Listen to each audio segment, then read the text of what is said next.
Començarem, sabem que hi ha gent que encara està pujant, però per al bon timing de l'acte començarem. Bé, molt benvinguts al segon Sports Innovation Summit, organitzat per Andorra Research Innovation i Andorra Business, a través de l'acord, que és el segon any, que tenim amb el Global Sports Innovation Center, powered by Microsoft, i per SPSG Consulting. Hello everybody. We would like to thank GSIC and SPSG team for their implication and hard work during these 2 years in positioning Andorra as an innovation hub in the cycling and winter mountain sports. Today's summit will be divided into 2 parts, broken by a networking coffee break. La primera part tindrem la presentació del ministre de Presidència, Economia i Empresa i també tindrem l'entrega de premis a les startups guanyadores de l'Startup Challenge i també tindran l'oportunitat de presentar les seves empreses. I a la segona part gaudirem de taules rodones sobre temes clau com sostenibilitat, en l'organització d'esdeveniments esportius i tendències en inversions amb actors de referència del sector a nivell internacional. Ara tenim l'honor de comptar amb les paraules de benvinguda de l'honorable senyora Eva Choi, cònsol menor d'Ordino, parròquia que avui ens acull. Gràcies, Eva. Gràcies, cònsol.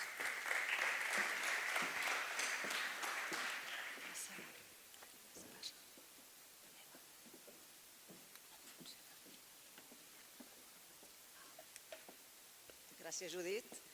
Distingides autoritats, senyores i senyors, benvinguts a tots a l'Andorra Sports Innovation Summit i a Ordino.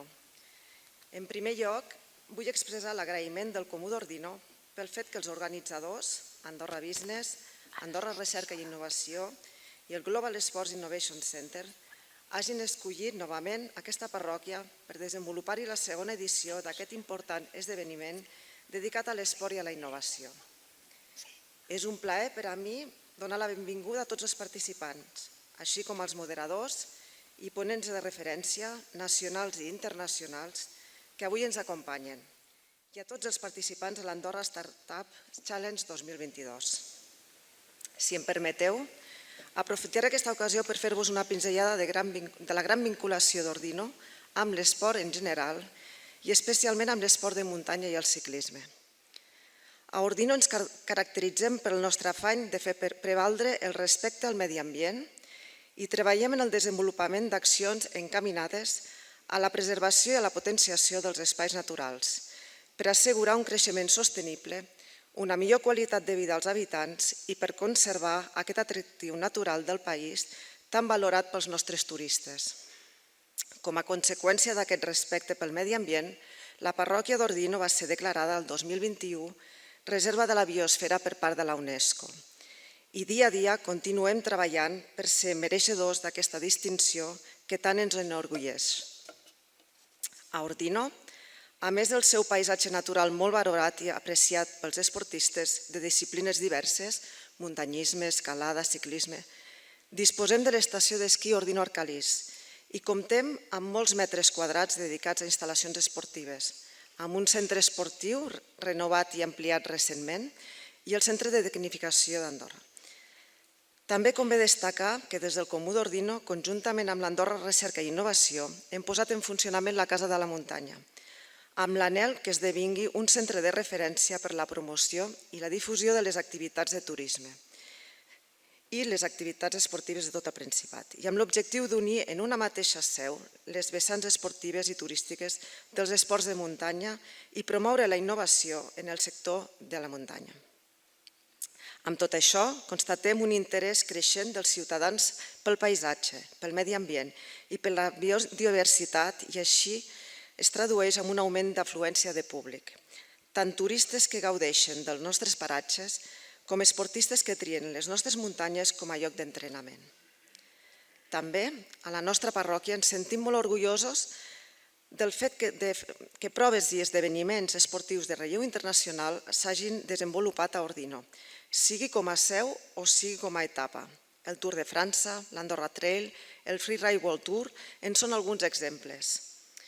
I enllaçant amb els punts que tractareu en aquesta jornada, l'organització d'esdeveniments esportius i l'impacte sostenible que tenen en el medi ambient, us he de dir que a Ordino tenim molta cura dels nostres espais naturals, però al mateix temps els posem a l'abast d'esdeveniments esportius amb la garantia que aquests esdeveniments els preservin i els respectin.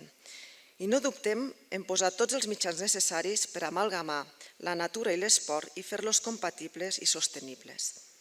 Els esdeveniments esportius tenen un impacte positiu en la dinamització econòmica de l'entorn i no per això ens allunyem de l'objectiu de preservar els espais naturals.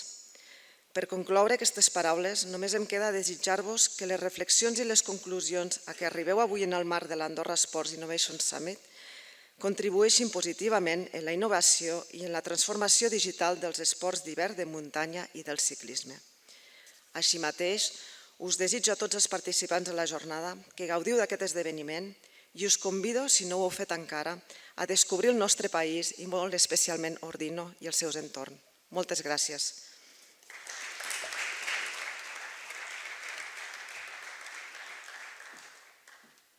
Moltes gràcies, cònsol. Tot seguit, per tal de conèixer el que representa el sector dels esports en l'economia d'Andorra i els avenços que empenyen el sector a nivell internacional, tenim l'honor de comptar amb les paraules i presentació del molt il·lustre senyor Jordi Gallardo, ministre de Presidència, Economia i Empresa. Moltes gràcies, ministre.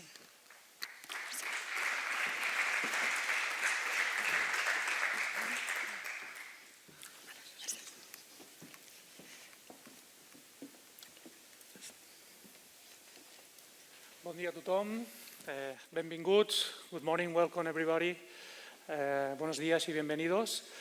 És un plaer, de nou, estar avui presentant les conclusions i desenvolupant una jornada tan important per nosaltres com aquest segon summit d'innovació al tomb dels esports i concretament gràcies a l'acord que tenim amb el Global Sport Innovation Center powered by Microsoft. Gracias, Iris. Un saludo muy fuerte para Sebastián, que seguro que nos está siguiendo. For us, it's a great pleasure. It's really very important. The challenge that we decided 2 years ago with this agreement with the Global Sport Innovation Center by Microsoft, because it's a way that we can boost and go ahead with a sector that for us it's truly important, that it's sport. I am the Minister of Economy, so maybe some of you can ask yourself, why is the Ministry of Economy talking about sports? Because sports for us, it's really a leverage, could be an engine, a way to diversify our economic model, our economy, as I will try to show you and share with you during this presentation. So let's go. Sorry. Esports. El sector de l'esport a Andorra és realment un dels pilars de la nostra economia. Tenim, tot i ser un país petit, 105 empreses, més de 2.000 treballadors vinculats al sector de l'esport. Tenim més de 300 quilòmetres esquiables al país. La facturació que tenim d'empreses vinculades al sector de l'esport supera els 200 milions d'euros i un 68% de la facturació que està vinculada a l'esport té una vinculació directa al turisme. So with this picture you can see the impacts, the direct impact that the sport represents in our economy due to tourism that could come to the country due to sports, or the impact really in real economy with the companies that we have in the country, with the kilometers of slope that we have in our ski resort. So this is the main idea, and this is the reason why we have many of the decisions in the government, through the Ministry of Economy, through the Ministry of Sports, and some other ministries, that we decide to have an idea and a transversal policy for all the things that are related to sport. El sector de l'esport representa un 7,7% del nostre producte interior brut, quan, si fem una comparació amb la Unió Europea, és un 2,2. So, if we make a comparison, the direct impact of sports in our GDP, 7.7. And we compare this figure with the European Union, 2.2. So this is the reason, this is the main reason, because for us, sport is a decision, a transversal decision in all the ministries, in all the government, because it's very related with many of the strategical sectors that we have in our economic model. Andorra té una vinculació directa que està augmentant a través del tipus de turisme que ens visita. Al tomb de l'any rebem més de 8 milions de visitants i un dels principals motius que està augmentant del per què aquests turistes ens visiten és degut a motius esportius, a competicions esportives o a gaudir de l'entorn i de les infraestructures que ofereix el país. Concretament, un 16%, com podem veure, segons les enquestes, de la gent que ens visita ho fa per raons vinculades a l'esport. I aquest percentatge, estem convençuts, ja està augmentant, anirà més.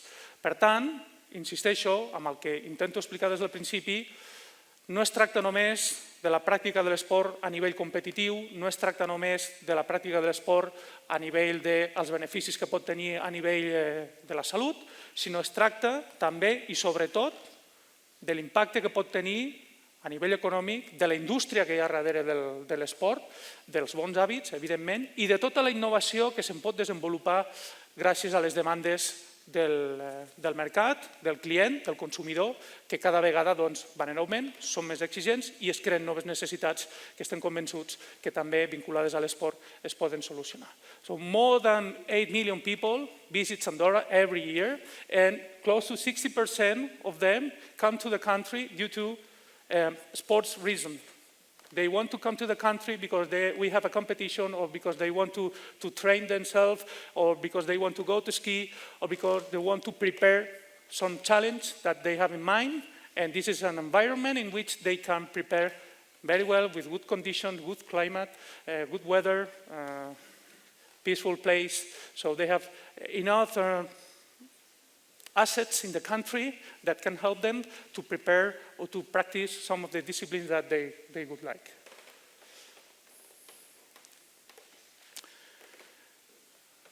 Ho explicava l'any passat, si no em falla la memòria, i ho hem intentat explicar també durant algunes de les presentacions que hem anat fent, fins al punt que estem tan convençuts que és un sector estratègic i que és una palanca de canvi pel model de país que som, que durant la pandèmia i gràcies a la coordinació del Ministeri d'Esports, amb els diferents ministeris que estem implicats amb aquesta, diguéssim, lluita positiva a favor de fer l'esport una palanca de canvi al país, doncs gràcies a aquest convenciment, gràcies a aquesta estratègia, van declarar l'esport a Andorra sector d'interès nacional durant la pandèmia. Això va tenir unes conseqüències, evidentment, positives des del punt de vista de visibilitat de país, va facilitar que alguns dels esportistes professionals que estaven al país reprenguessin la seva activitat abans fins i tot que alguns altres sectors, van poder justificar el perquè, i va permetre que empreses i professionals del sector de l'esport, que ja hem vist que són uns quants, poguessin coordinar entre ells, conjuntament amb el clúster d'esports i també amb el govern, la represa de l'activitat d'una manera pautada, d'una manera acordada. I va ser un exemple clar de com pot funcionar un ecosistema esportiu, sector públic, sector privat, i evidentment barrejar o seure a la mateixa taula les necessitats dels esportistes professionals que tenim aquí i dels esportistes amateurs. I tot això va donar el convenciment i el resultat que el govern declarés l'esport sector d'interès nacional. So during the COVID 2020, we have the commitment to declare the sport as a strategical sector for the country. So this decision helps to many of the professionals that are living here to start again their preparation before some other countries, help all the companies and the workers that are in this sector to discuss with the government the way to start again their activity in the conditions that were discussed and agreed with the country. So this is the way, as we are convinced that sports can help the country, can help the economy, and can help our image, if we think in international image. So this is the way that we can think that the sports could be a leverage to help us to boost this sports ecosystem, and especially if we are talking with innovation also in these terms.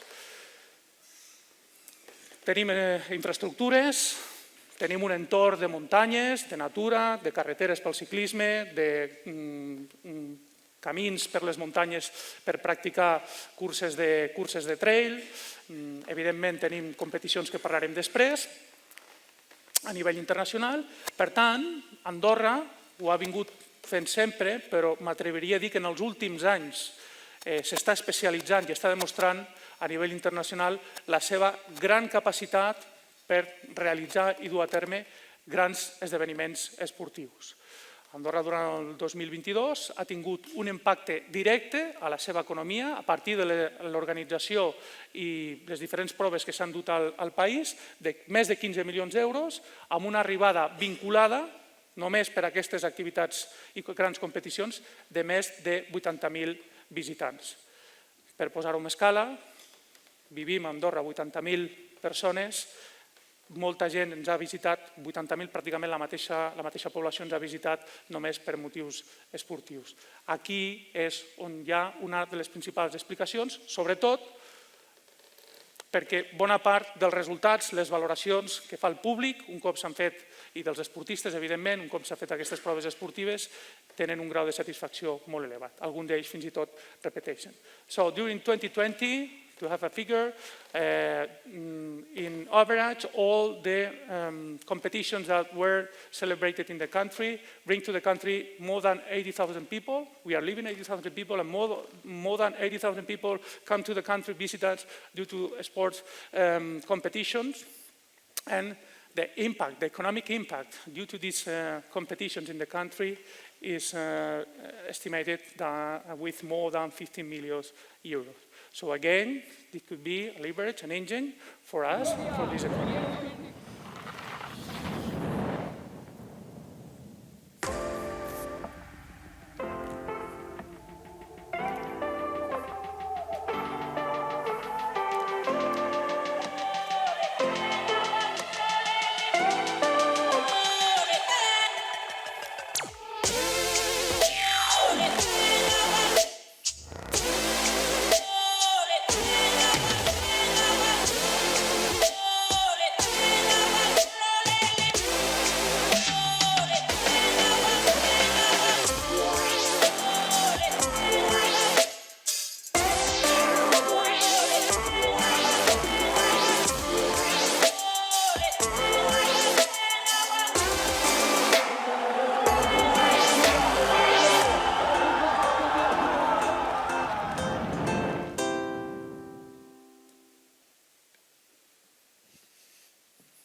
Una petita pinzellada d'algunes de les coses que han passat a Andorra en aquest 2020, sobretot vinculades a activitats o competicions d'estiu, però no només tenim estiu. Aquesta és l'avantatge de tot i ser petits. Podem oferir també competicions i de qualitat durant l'hivern i, a més, l'avantatge competitiva que han sabut aprofitar molt bé bona part de les infraestructures i de les estacions d'esquí, que són molt competitives i una oferta increïble durant l'estiu, d'activitat esportiva de plaer, però també d'activitat competitiva i de qualitat. Un exemple tenim amb les proves de Copa del Món de BTT que es fan a l'estació de Vallnord a l'estiu, però és que a l'hivern són capaços de fer també competicions de qualitat, amb unes infraestructures també de qualitat i crec a un nivell d'exigència internacional que són capaços d'assolir. So, even though we are a small country, we have a supply of activities that we can share and prepare during the summer. Also during winter, we are able to prepare a huge range of competitions with a high quality requirements, also from an international point of view. So this is an advantage that we have as a country to offer to the sport teams, to all the sectors related to sports as an ecosystem. So a small place, you can have sports in winter, sports in summer, competition in winter, competition in summer, and you can share all the innovations and all the technology and all the ideas, and you can mix all the projects that you want if you can have, and you have a requirement and you have an idea that you want to boost and to go ahead during the summer and during the winter. So, si parlem de la temporada d'hivern 2021-2022, estem parlant de que més de 2,3 milions de dies d'esquí van vendre les nostres estacions, que és ràpid es diu, però és una xifra molt important, el que demostra la competitivitat del nostre sector de l'esquí, sent unes estacions que han invertit moltíssim, que continuen invertint per ser competitives, que evidentment el rang de preus del ticketing no és dels més baixos, però és que les infraestructures que hi ha i l'esforç que hi ha al darrere mereix aquesta exigència i aquesta política també de preus. Hem aconseguit, i això sí que és un gran èxit, que per primera vegada es pugui comercialitzar un forfet únic que servirà per poder esquiar a tots els dominis del país. Això era una gran reivindicació que hi havia des de feia molts anys i que finalment tots els actors d'aquest sector de la neu han convingut que tothom estava preparat per poder comercialitzar i poder explicar que aquests 300 quilòmetres que tenim esquiables es podran fer amb un sol forfet. Per tant, una molt bona notícia que esperem i estem convençuts que de cara a aquesta temporada d'hivern encara representarà, si pot ser, un major impacte econòmic. So, if we share with you a balance for the 2021-22 winter season, an amount of 2.3 million of days of ski were sold, and this is an amount of days of ski that show to the world that our ski resorts are really prepared to increasing their kilometer of skiing, their supply, their activities, and many of the things that you can test if you want is not only skiing, the things that you can do in our ski resort. There are more things, and every time our ski resorts are increasing all the range of activities that you can do in the ski resorts. And the big challenge that for us was a fight during a lot of years was that the possibility to ski in all the country with a unique ticket.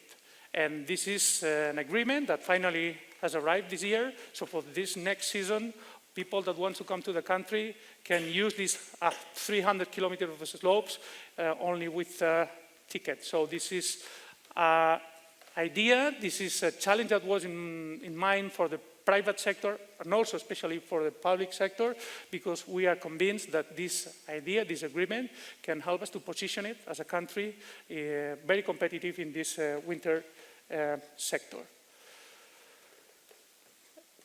Com deia, no només són capaços de fer activitats i competicions de gran nivell i de gran impacte i de gran exigència internacional a l'estiu, sinó que són capaços de fer-ho també a l'hivern. I a més són capaços de competir a nivell internacional per poder anar avançant i anar passant filtres amb l'objectiu de ser seu de les principals proves esportives també d'hivern. El nom d'Andorra cada vegada està agafant més bona valoració a nivell internacional, sobretot perquè cada vegada que celebrem una competició esportiva, el balanç, com dic, tant dels esportistes com també dels organitzadors que trien Andorra com a seu, és un balanç molt positiu, m'atreviria a dir, perquè tot el país, sector públic i sector privat, es volca, s'agafa de la mà i té com a objectiu que surti bé la prova.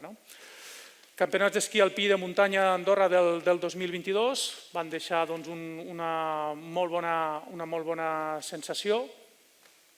La veritat és que tant pel que fa a les edicions que hem fet de proves d'esquí de muntanya com les proves anteriors que s'han fet d'esquí alpí ens reforcen en aquest posicionament d'Andorra a nivell internacional.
So as I said, every time that we prepare an international competition, you have in Andorra the commitment of the public and the private sector, because the challenge is that the balance at the end of the competition will be the most incredible balance. So this is an advantage as a country, because due to our size, a small country, all the people is involved, and you have the commitment and also the possibility to do at the same time many disciplines in a short distance. So you can do with high quality a competition in Ordino or Calís, also in Pal, and also in Gran Valira.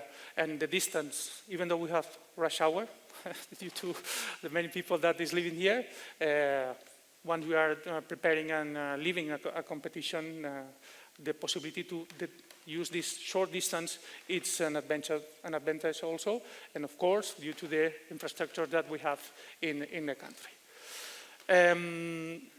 Perquè Andorra és un ecosistema esportiu i hem estat funcionant com un ecosistema esportiu. Potser el que calia una mica, i és el que hem estat intentant durant aquesta legislatura, conjuntament amb el sector privat, conjuntament amb els diferents ministeris, és alinear els actors, alinear també els objectius i compartir reptes i sinergies, que al final és el que ens ha d'ajudar a aprofitar tots els recursos i maximitzar totes les accions que podem fer, ja que el convenciment de que l'esport és una palanca de canvi, que l'esport és una palanca d'impacte econòmic, l'esport és un sector d'interès nacional, ja que aquest convenciment a nivell de país està estès i que el compartim molts, tant des del sector públic com des del sector privat, potser el que calia era alinear tots aquests pensaments, totes aquestes estratègies, tots aquests recursos per treballar i constituir aquest ecosistema esportiu i, evidentment, també d'innovació dins Andorra. I en aquest ecosistema que hem intentat construir dona aquesta fotografia d'alguns dels actors que hem aconseguit alinear, que segurament amb el temps això evolucionarà i anirem introduint d'altres que ens ajudin al final a que aquestes primeres llavors que hem anat plantant, perquè Andorra sigui realment un ecosistema d'innovació esportiva, doncs vagi creixent. Dins d'aquest ecosistema tenim acords importantíssims, que són els que ens donen la base del que entenem que ha de ser un ecosistema que aporta valor, i sense cap mena de dubte l'acord amb el Global Sport Innovation Center by Microsoft és la pedra de toc, el que ens ajuda a estar molt vinculat directament amb l'ecosistema d'innovació internacional, amb tots els reptes i les necessitats que té el sector de l'esport internacional, i tenim també actors més de caire local, que ens han d'ajudar a entendre les necessitats dels actors interns, dels actors locals, per continuar fent d'Andorra un ecosistema competitiu. Aquí és on parlaríem del clúster d'esports, que és un clúster privatitzat, que està format per professionals del país, que estan en contacte directe amb el teixit esportiu i empresarial i també esportistes professionals del país per conèixer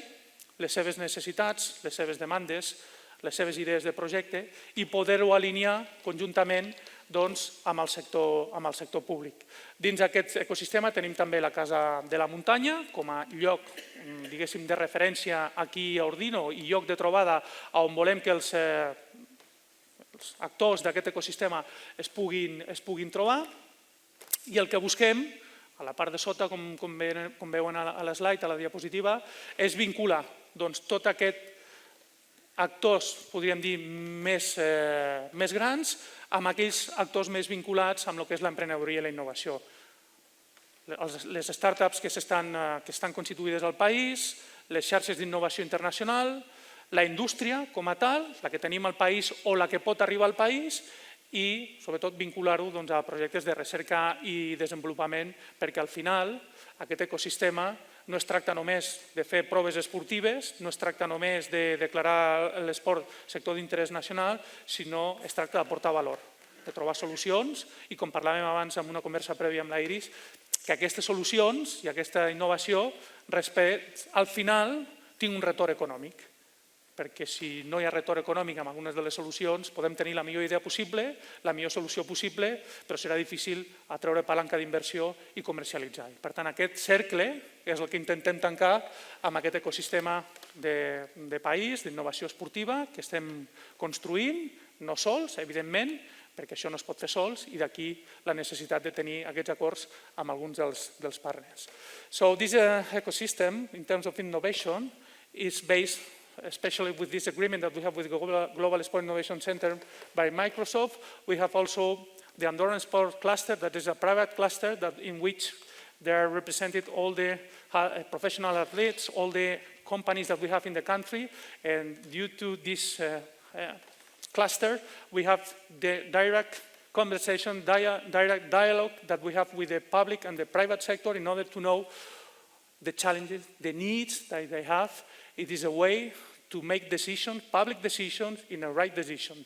And the Casa de la Muntanya is the place here in Ordino in which they can have this space of discussion and to share experiences, challenge, opportunities, and projects. We want to connect the first level with the second level. So we want to connect the stakeholders of this innovation ecosystem with the startups, with the net of investment, with the industry, and around when we talk about the research and development that are the way to improve and to give the solutions to those stakeholders that we have in this ecosystem. Aquesta idea el que persegueix és fer d'Andorra un hub d'innovació esportiva. Té un fil conductor a través de l'esport, però evidentment a través de la palanca de la innovació. Sense innovació, difícilment podrem ser tot el competitius que ens hem marcat ser. Com deia, la innovació ens ha de servir per millorar rendiments, per donar solucions, però també per generar activitat econòmica que doni solució a aquesta part més empresarial també que moltes vegades hi ha darrere de la innovació i de la recerca. Perseguim dinamitzar sectors claus de la nostra economia que estan directament vinculats amb l'esport, potenciar la innovació tant al sector públic com al sector privat.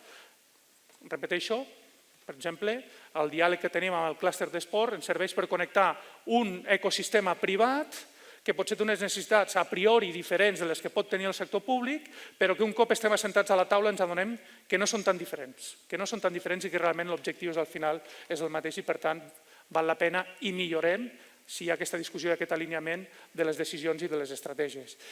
Amb la idea de fer d'Andorra un Living Lab d'innovació oberta, que aquest és el posicionament de la nostra estratègia d'innovació, no només en termes d'esport, sinó com a país, posicionar Andorra com un laboratori d'innovació oberta per prototipar, testejar productes i serveis en l'àmbit de l'esport, avui toca parlar d'això, però en l'àmbit de la salut, en l'àmbit de les finances, gràcies a aquest tamany de país, gràcies a les infraestructures que tenim, gràcies a la flexibilitat que un país petit pot tenir, sense deixar d'oblidar que tot i ser un país petit tenim totes les capes que té un gran país a nivell d'infraestructures, de necessitats, però que és molt més flexible a l'hora de fer canvis. I per tant això, quan parlem de competitivitat, hem entès que és una palanca.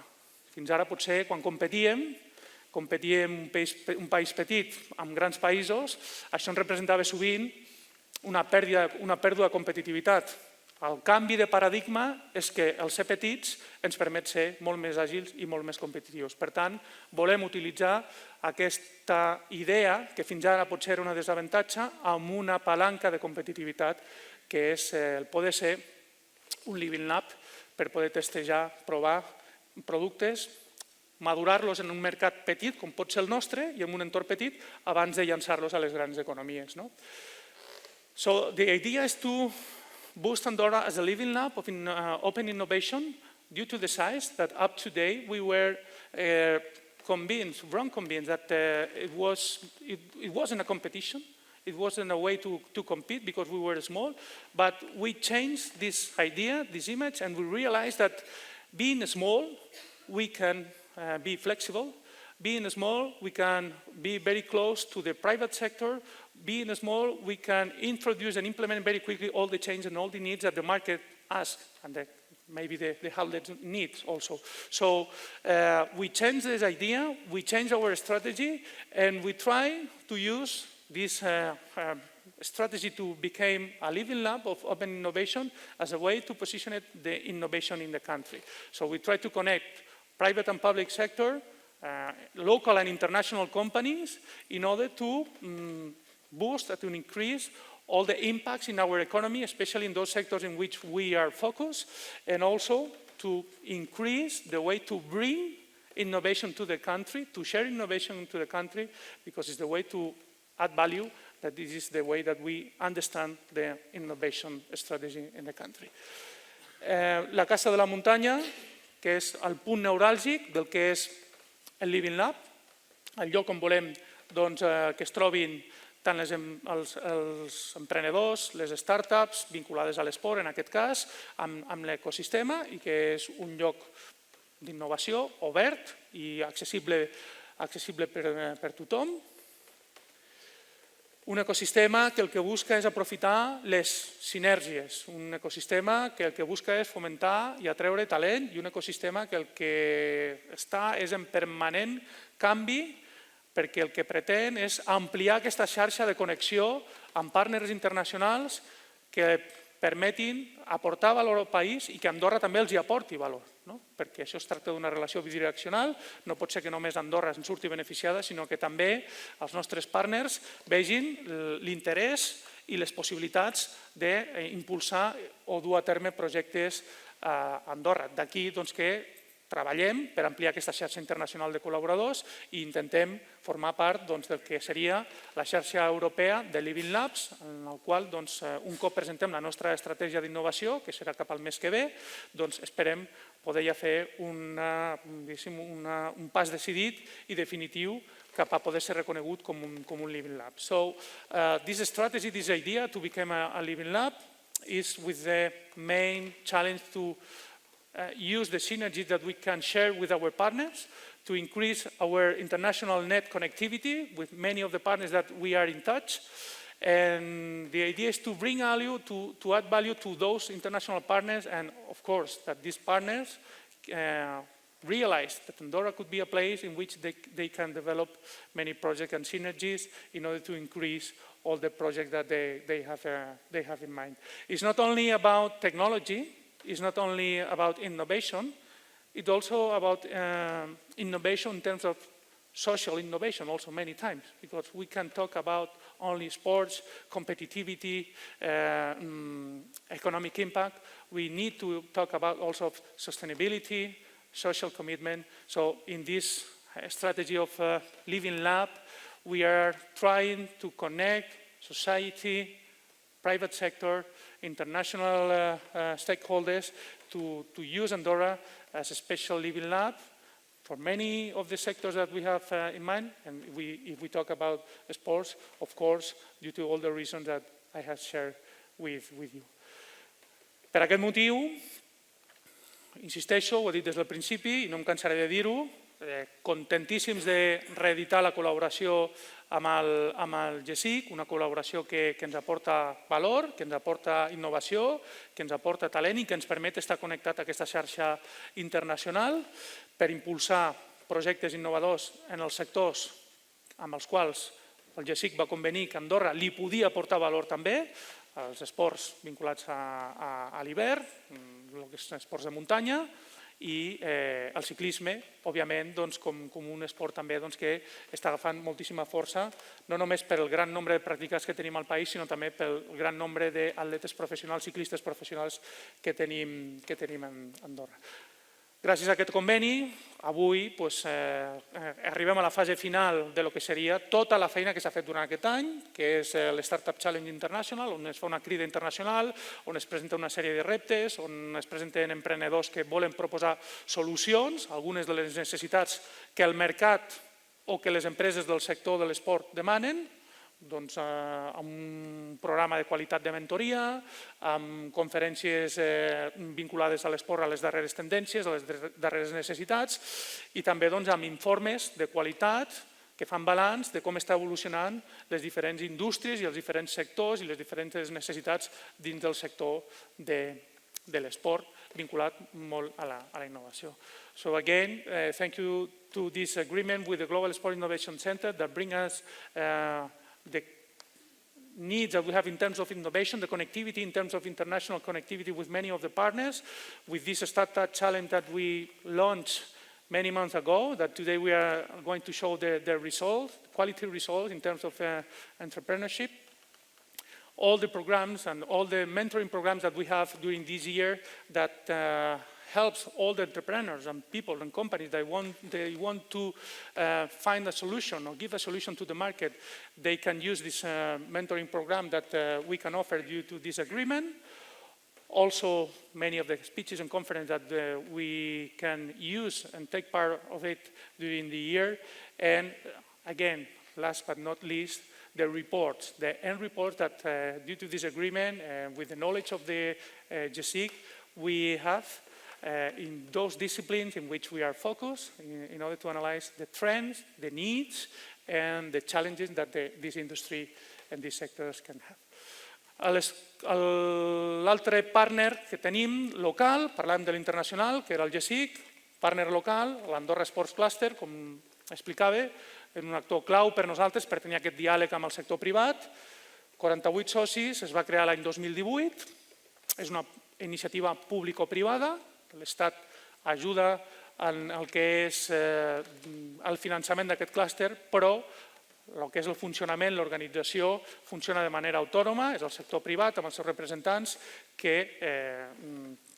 aplica els reptes, les polítiques i els projectes que considera oportú, això sí, amb una alineació amb l'estratègia de país que tenim a nivell de fer de l'esport un sector d'interès nacional i un sector clau de la nostra economia. Aquest clúster que va néixer amb l'objectiu d'alinear el sector empresarial esportiu, però que va anar més enllà del sector empresarial perquè al final ha acabat també tenint un contacte directe amb esportistes professionals que hi ha al país, que han trobat a través del clúster una manera de vehicular les seves necessitats, però no només les seves necessitats, sinó també les oportunitats que ofereix el país per poder oferir competicions, poder oferir activitats que potser sense aquest coneixement al detall que tenen els esportistes internacionals o professionals, no hi haguéssim arribat. So this is the local partner, the private cluster of sports that we have. We 48 members, it was created in 2018, and it's a public and private initiative. So we use this structure as a branch to know all the needs and all the possibilities and all the projects that from the private sector, companies, but also athletes that are living in the country, they think that could be positive for Andorra. I després tenim projectes que també estan vinculats no només a fer que l'esport sigui una palanca de canvi des del punt de vista econòmic, que és el que em toca sobretot parlar a mi com a ministre d'Economia, o que l'esport sigui una palanca també de competitivitat esportiva, que és el que sovint treballa i impulsa el Ministeri d'Esports, sinó també perquè l'esport, i ho deia al principi, té una altra palanca, que és la palanca social, la palanca dels hàbits saludables, i que també, evidentment, treballa o tenim vinculada amb algunes de les accions que es duen a terme. En aquest sentit, el Dream Big Andorra, que és el dissabte 22 d'octubre, és un concurs d'idees que a través de l'esport el que busca és fer propostes d'hàbit saludable vinculades a l'esport per a la societat andorrana. I és una altra de les palanques, de les estratègies que estem intentant introduir. Potser les dues primeres, l'econòmica i la de l'esport, la tenim molt més avançada, però en la reflexió de que l'esport és un sector d'interès nacional, evidentment, la idea principal de que practicar esport és saludable està des de l'origen i potser el que tocava impulsar també és aquesta altra línia de treball. So, some other projects that are more related to the healthcare conditions that can bring the sports. So we have a Dream Big Andorra project, the 22 of October. It's a competition that we are preparing in order to find solutions in terms of innovation to increase and to improve all the healthcare through the sports practicing. I tot i que he dit al principi, i ho dic i ho mantinc, que a nivell de país tenim unes infraestructures fantàstiques i que les infraestructures es van millorar, no vol dir que no siguem capaços de trobar nínxols en els quals encara podem ser més competitius, encara podem afegir valor a l'oferta que ja tenim al país. I d'aquí neix el projecte del centre residencial d'alçada mèdico-esportiva d'Andorra, conegut com a CRAMEA, que és un projecte estratègic, un projecte que fem amb un partner privat, que el tenim per aquí avui a la sala, i que realment per nosaltres, com a país, ens pot cobrir una necessitat que teníem quan parlem de rendiment esportiu d'alt nivell, tot i que tenim centre esportiu de rendiment com el que tenim aquí a Ordino, tenim bones infraestructures, potser ens faltava una cirereta al pastís, que era un centre molt vinculat a l'alt rendiment. I en aquest cas, a l'alt rendiment amb alçada. Per tant, tot i que ens ha costat arrencar-ho per temes més de caire administratiu, finalment és una realitat. I és una molt bona realitat perquè és un projecte fantàstic, és un projecte que per estar situat en alçada i on està i amb les condicions que ofereix, estem convençuts que el partner que ha cregut i ha volgut invertir en aquest projecte li sabrà treure el millor rendiment possible, com és normal i legítim, i això tindrà un retorn a nivell de visibilitat i de marca de país. So I was saying from the beginning that we have good level of infrastructures in the country, but we had a niche in which we were not very well positioned. The high performance sport niche in which we didn't have until now an infrastructure that maybe cover all the needs that professional athletes need if they want to use infrastructure in altitude. So with this agreement, with this project that we have with the CRAMEA, it is a center that will be in altitude, in the top of the port in Andorra, Port d'Envalira. I think it's 2,100 meters, if I'm not wrong. We can have a resident, all the athletes, professionals, and maybe also amateurs that want to increase their performance, they will be able to be and to stay in this infrastructure that for sure it will be a good flag for the country, especially in this sport strategy that we have to increase. So again, we work with this panel, range of projects in terms of innovation, in terms of infrastructure, in terms of strategy, competitions, with the main idea to boost and to position Andorra in an international point of view as a small country. Of course we are, and we are still being a small country for for all our history, but being small, it doesn't mean that you can offer a good opportunity for the players, for the stakeholders, for innovation also. It's an opportunity. That's the idea that we have in mind. Moltes gràcies. Aquesta ha estat una mica la foto i el repàs que hem fet pel que és l'estratègia d'innovació de país vinculada a lo que és el sector de l'esport, un sector que per nosaltres és cabdal, que és transversal, que forma part de les polítiques d'aquest govern, que forma part només de les polítiques d'aquest govern, sinó també de l'estratègia del sector privat de l'esport, amb actors importants com el clúster privat que tenim i, evidentment, també amb partners internacionals com el GSIC, amb els que espero i desitjo que ens uneixi molts anys la nostra relació. Moltíssimes gràcies.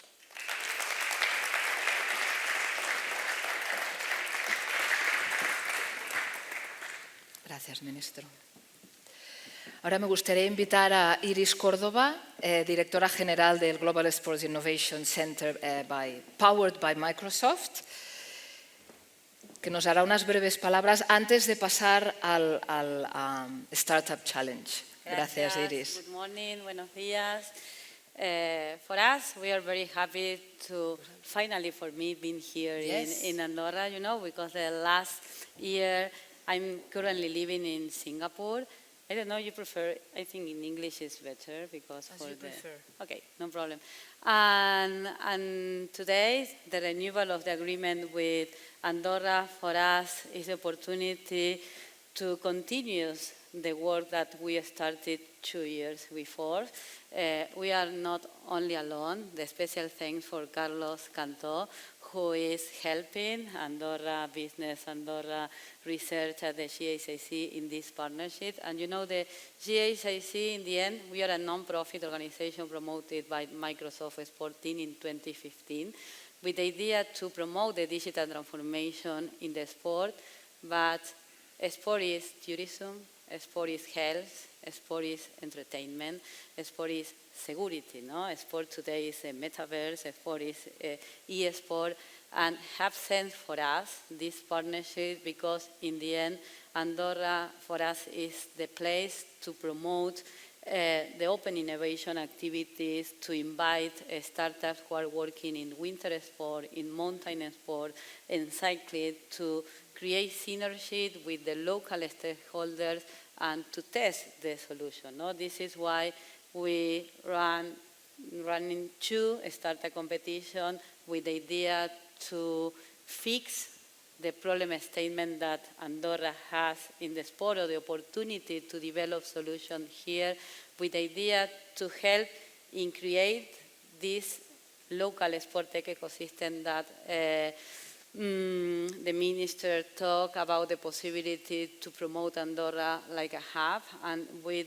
our international vision, you know, here the GSIC now has the office in Singapore.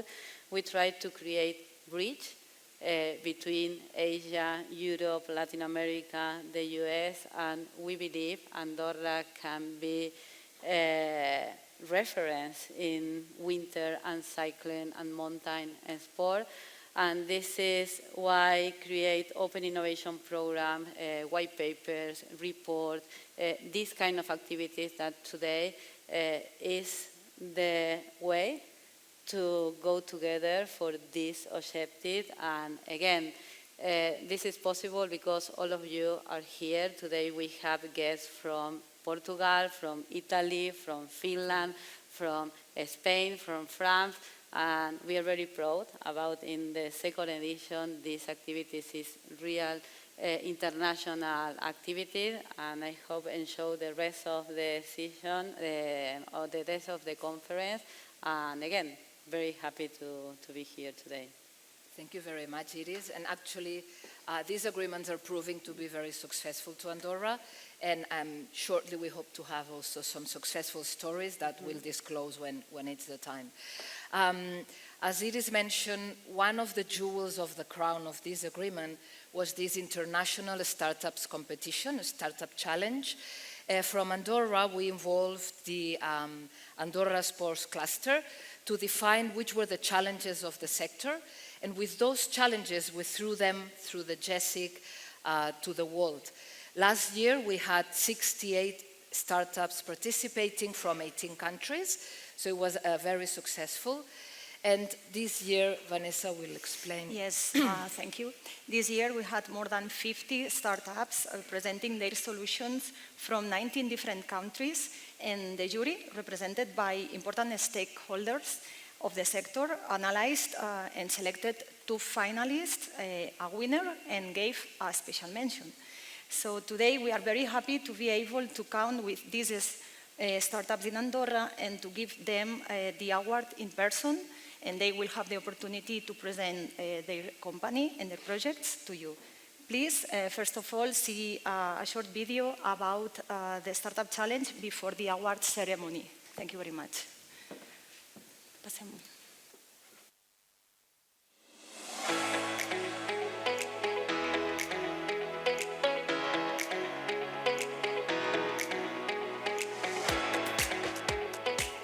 I consider this event be of extreme importance as it is a way not only to know what is happening in Andorra, but also around the world, and share this with all the participants.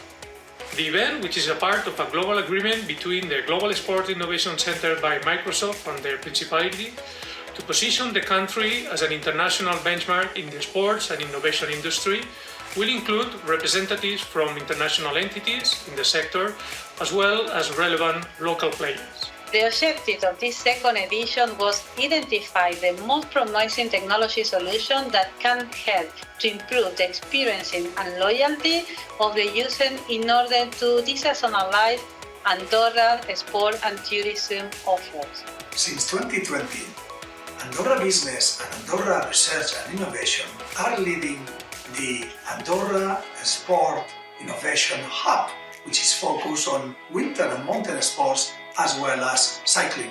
The second Startup Challenge was focused on tackling specific challenges that the sector is facing in the field of sustainability, security and accessibility, as well as social impact.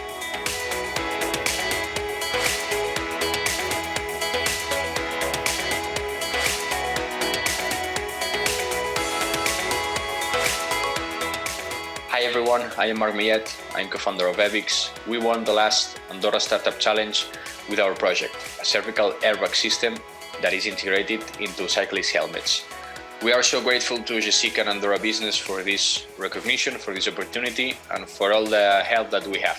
Thanks a lot, and see you in the Andorra Sports Innovation Summit this October. Hello, I am David Lozano, CEO and co-founder of Prime.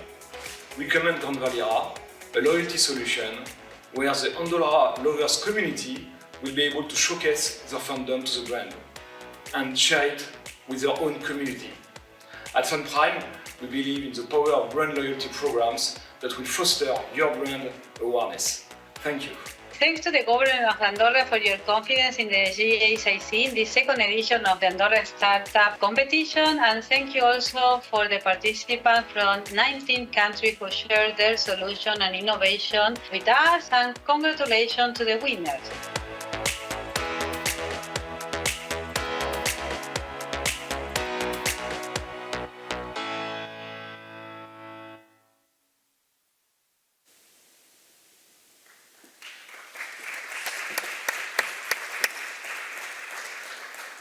And now, yes, it's the time of the award ceremony. So I'll be calling, the person who will be giving the prize, and then we will be calling the winners, the startups, and you will be positioning yourself in the scene. I'll tell you how, on the stage. Okay, the first prize given by Mr. Josep Martisella, President of the Andorra Sports Cluster and General Director in Palarin Sal and Vice Director in Setup 365.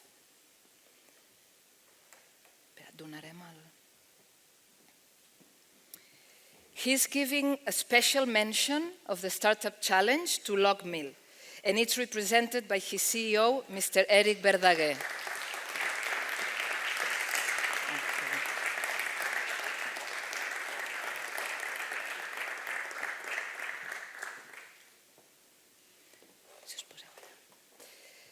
Iris Córdoba, General Director of GSIC, powered by Microsoft, is giving the prize to the two finalists, City Legends, represented by Jimmy Hermans and coming from the Netherlands, and the founder of the startup, and Fan Prime, collected by David Lozano, his CEO, coming from France.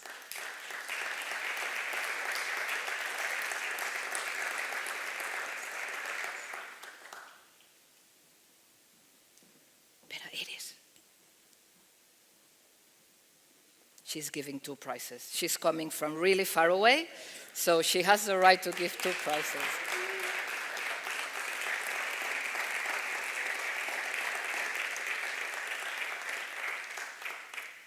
Just for your information, all the finalists and the special mention, as well as the winner, are offered to run a pilot test here in Andorra with the Andorra Innovation Hub and the Living Lab. And the winners also are receiving a prize given by the members of the Andorra Sports Cluster, for which we also thank their generosity. Now, Mr. Jordi Gallardo, Minister of Presidency, Economy and Enterprise of the Government Andorra, will give the prize to the winner of this year, Evix, collected by its CEO, Mr. Marc Millet. Congratulations, Marc.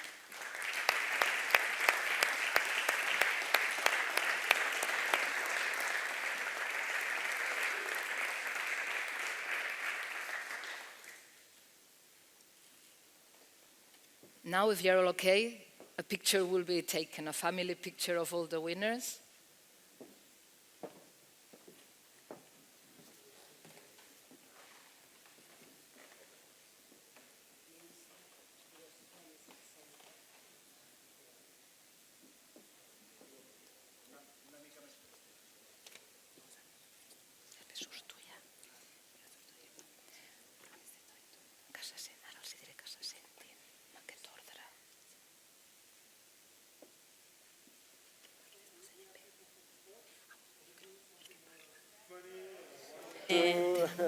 Here. Bueno, ara.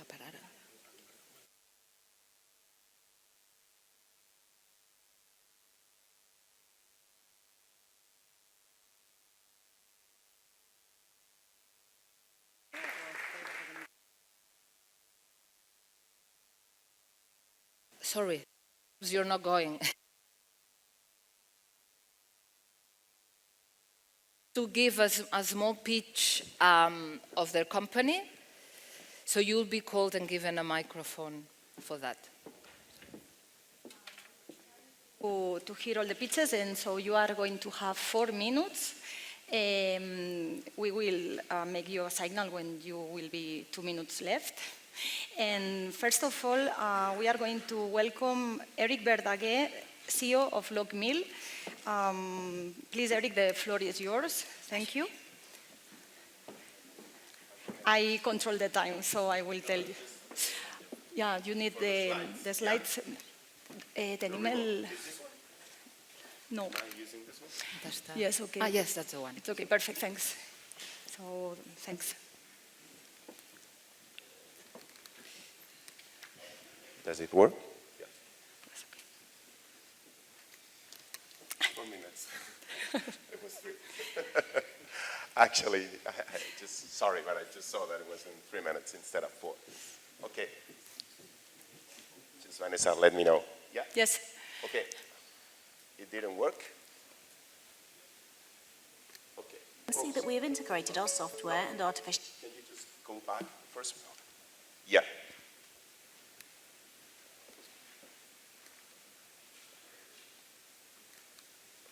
We're Lockmill, the Shazam for food. We're a spin-off from the University of Barcelona with more than 10 years experience on food recognition. With only one picture, we recognize that dish and we provide you full detailed nutrition information. We use the same technology as Tesla. I see that we have integrated our software and artificial intelligence, computer vision and deep learning algorithms into the kiosk of our manufacturer's partner. We have collaborated with our partner using their hardware in order to easily integrate this solution into any restaurant or client. So here you will see a demo of how our system works in real time. The client will just take the tray with any food they want and put it on the kiosk. You will notice that the kiosk takes a picture and our algorithms in the cloud recognize every food item in real time. Here you can see in detail all the food items that have been recognized by our model. The system is very adaptable to any restaurant and can learn in real time the food items that are served. You can see that here it detects the food items as well as the price, menu price combinations, and offers different checkout solutions for the client. Here you can see our Lockmill algorithm in our Lockmill app, available as a web delivery. The user takes a photo and the algorithm provides the 5 best possible results for each recognized dish. After confirming, the application retrieves complete detailed nutrition information. You can edit and add dishes, ingredients and quantities for each dish and for each ingredient. This is the way to track all the nutrition information. More of the chronic disease are because nutrition. We really don't know what we eat.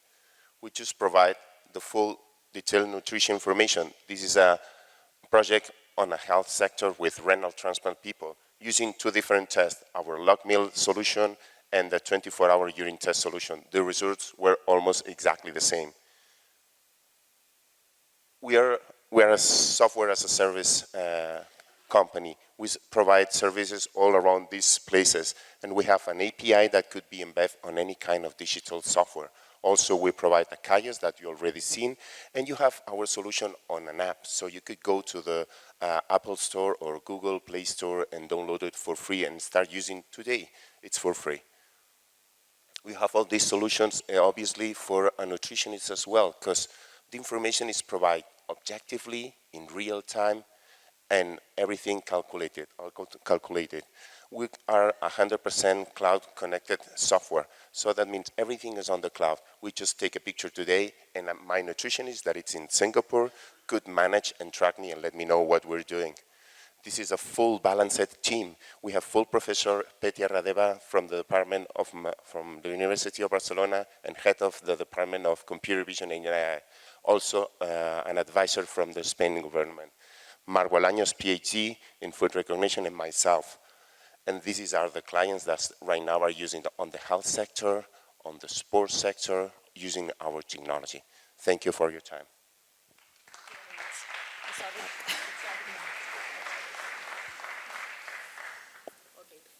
So sorry, because I have to be strict. I don't like, but it's like this.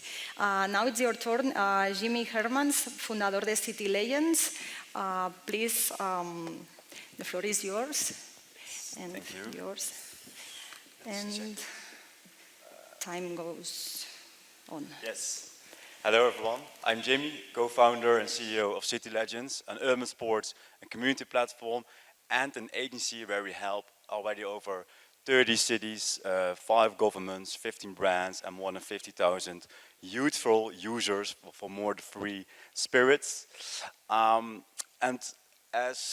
then we are talking about City Legends, we are talking about urban sports and culture, about skateboarding, parkour, calisthenics, street basketball, street soccer, upcoming and emerging hip-hop and street disciplines, which are really growing because of the need for more freedom and a different way of organizing through social media and through gaming. And we see more and more Western countries that up to 10% of the population is doing urban sports and culture. And that also brings us to our ambition for Andorra to bring more than 7,000 people engaging with sports, making more culture aware and socially active. Yes, but within urban sports, we also have some troubles because they are a different way of organizing them, more unorganized or more free. It's also really hard to reach with them or to reach that youth. And also while the traditional sports are declining and urban sports are rising, it often leads to a mismatch of infrastructure, way of thinking and a way of working. So maybe we should embrace these communities even more. And the one way that how we do it is through a community platform for urban sports and culture, where you can explore the world, where you can see spots, events, connect with peers, and you can challenge yourself and others through 1v1 battles, trick challenges, tournaments, where you can win real cash and merchandise of partners. And actually the idea is that we want to use gaming and social media techniques that usually actually keep you indoors will now guide you outdoors. And when you're very active, then you can earn street credit and some tokens. And with these tokens, you can enhance your gear sets or more skins, which you usually see also in games. And also you can unlock exclusive content. But while we're busy actually with this app, last year, a lot of municipalities and governments actually reached out to us and hey, we see that you really are working with this urban sports and culture domain, and also the data from your app is also really interesting. So we want to grasp actually the data from your app and also want to know more about urban sports and culture in general and help us. So that's why we built a city dashboard where it gathers and aggregates all the data about infrastructure, urban planning and activation effects. And we already do it with 30 cities and 5 governments. And by combining the app, the dashboard, city dashboard, and also expert insights, that actually make the voices of the youth more heard. So they share their opinion within the app, and they, some use cases. There are light snacking. So the spot is very, I want to sport at the spot, but there's some light snacking, so I can't attend this in the evening. Or some spots are very crowded, so we should extend these spots. And actually the main goal from the insights and activation programs that we do is get more insights in urban, make with these insights smarter investment, smarter maintenance, get more people active, but also involve more the city tourism and fan engagement with gamification effects. And eventually we want to build more vibrant and citizen-driven cities and nations. And that's what we also want to do for Andorra, make even Andorra more legendary and even more citizen-driven. That was City Legends. Thanks. Thank you very much. Thanks. Okay, thank you very much. Now is the moment to hear David Lozano, CEO the Fund Prime. Sorry. Thank you very much. This is yours. So, hello again. Let's start.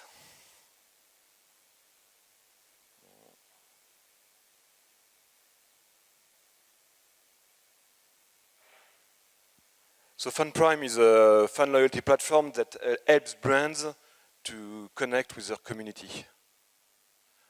Today the most important challenge is users or brand lovers or fans are everywhere.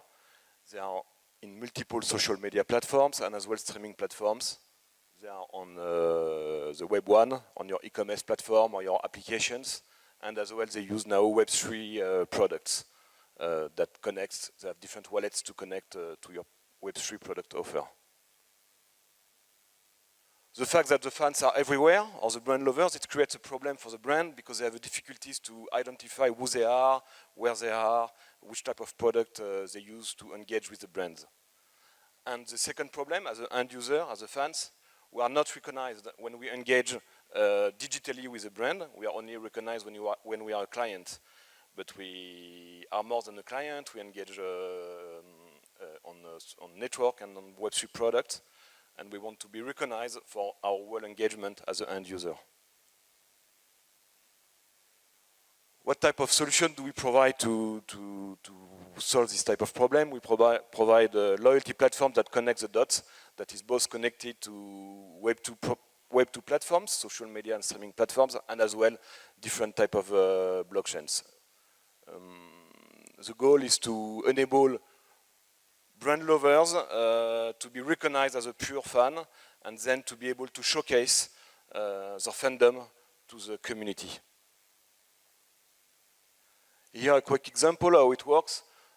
You connect as an end user your different social, your personal account of your different social media platforms, and as well the account of your, I put the case here of the Grand Valley application, in order to as well earn points if you buy the new ski forfeit that cover the whole country that we've been explained half an hour before. So when you engage, you like, comment, you earn points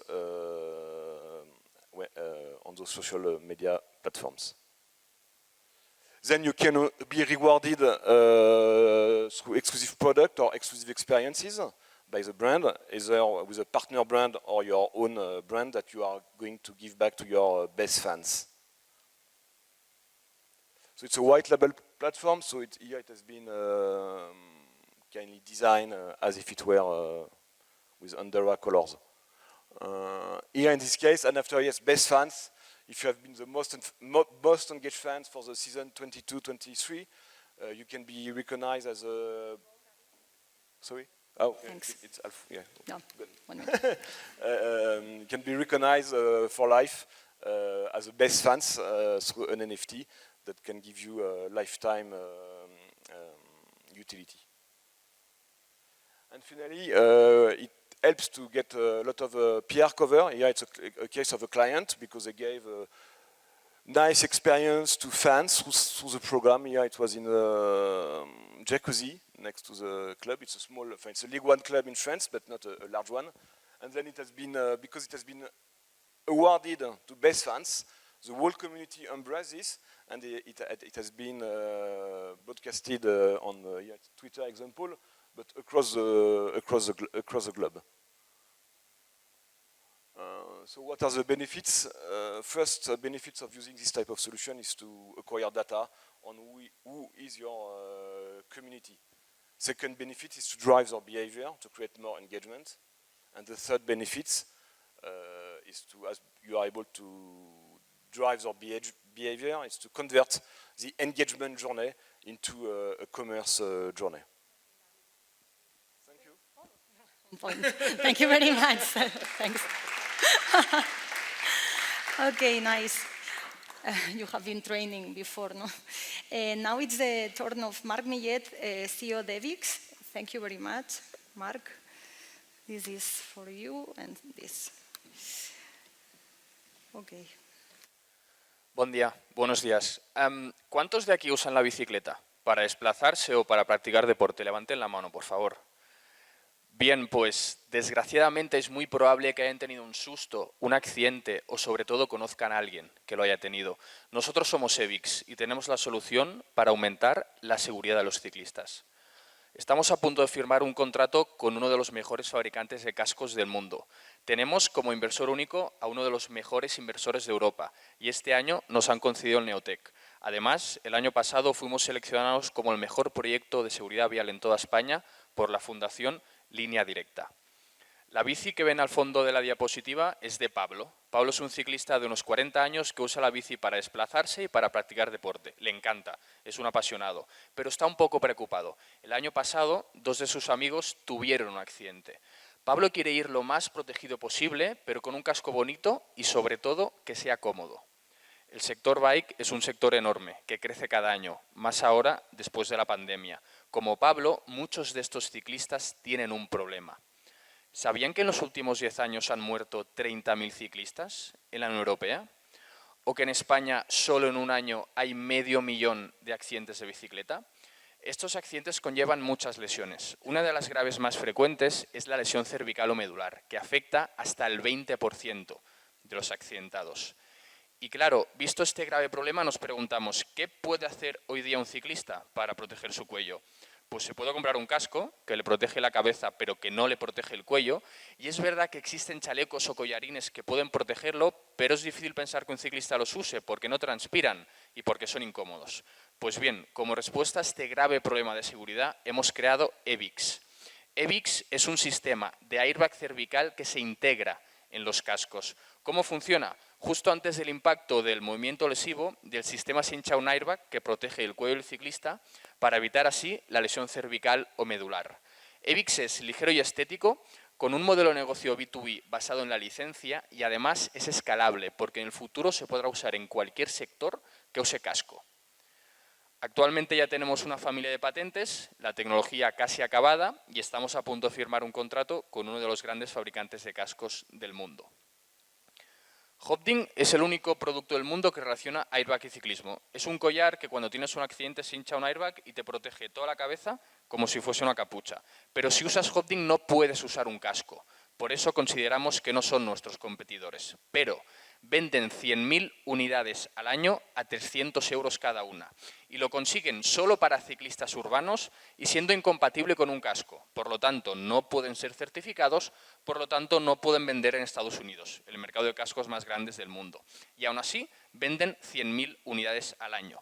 Imaginad si añadimos la tecnología EBIX no solo para ciclistas urbanos, sino para urbano, carretera, montaña y eléctricas, y que es un casco, por lo tanto puede ser certificado y por lo tanto venderse también en Estados Unidos. Creemos que por lo menos tenemos una buena oportunidad. EBIX tiene 3 fundadores, Lucas, CTO, Neil, Operaciones y yo, encargado de la financiación, con 4 trabajadores más, 2 de perfil técnico y 1 de marketing y un doctor en anatomía y con la ayuda de muchas otras personas e instituciones, como el Hospital Nacional de Parapléjicos de Toledo, líder en Europa en el estudio y tratamiento de lesión cervical o medular. Gracias. Merci. Vale, pues moltes gràcies a tots. Thank you very much. Hope you have enjoyed this first part of the event. You are going to have time to meet all the winners and also we invite you to the coffee networking. So see you in 30 minutes. Thank you very much.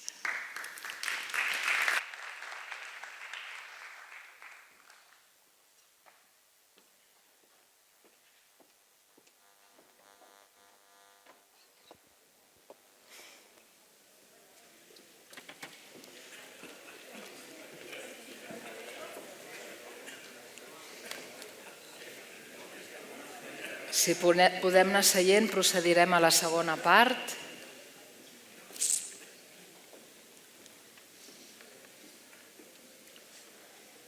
Hem vist algun networking molt maco que s'estava fent, al final és el que tots volíem. We hope the coffee and the food settled fine in your stomach and in your brains. Okay, so we'll start the second part. It's mainly formed by roundtables where we talk about some hot topics on the industry. The first roundtable, it's about host cities for winter sports competition. Unfortunately for this roundtable, we were counting with David Hidalgo from Gran Valira, but this morning he was positive in COVID. So COVID hasn't gone completely, so he won't be able to be here. But we have two great speakers that they will talk about the topics that we want to tackle. Main challenges the host cities are facing in terms of hosting winter sports competitions and events, winter versus summer, how the seasonability is one of the key factors in the industry, public and private sector cooperation, how the digital transformation is a challenge also for host cities, and what are the main trends to look forward in 2030. Yes, and we welcome Isto Van Hamaki, Director of Lahti Region Development, and also Carlos Cantó, CEO SPSG Consulting, that he is going to be moderator and a speaker. Thank you very much. You have 30 minutes.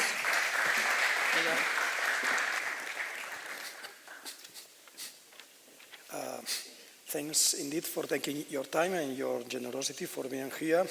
Isto, welcome. Thank you very much. Benvingut y bienvenido.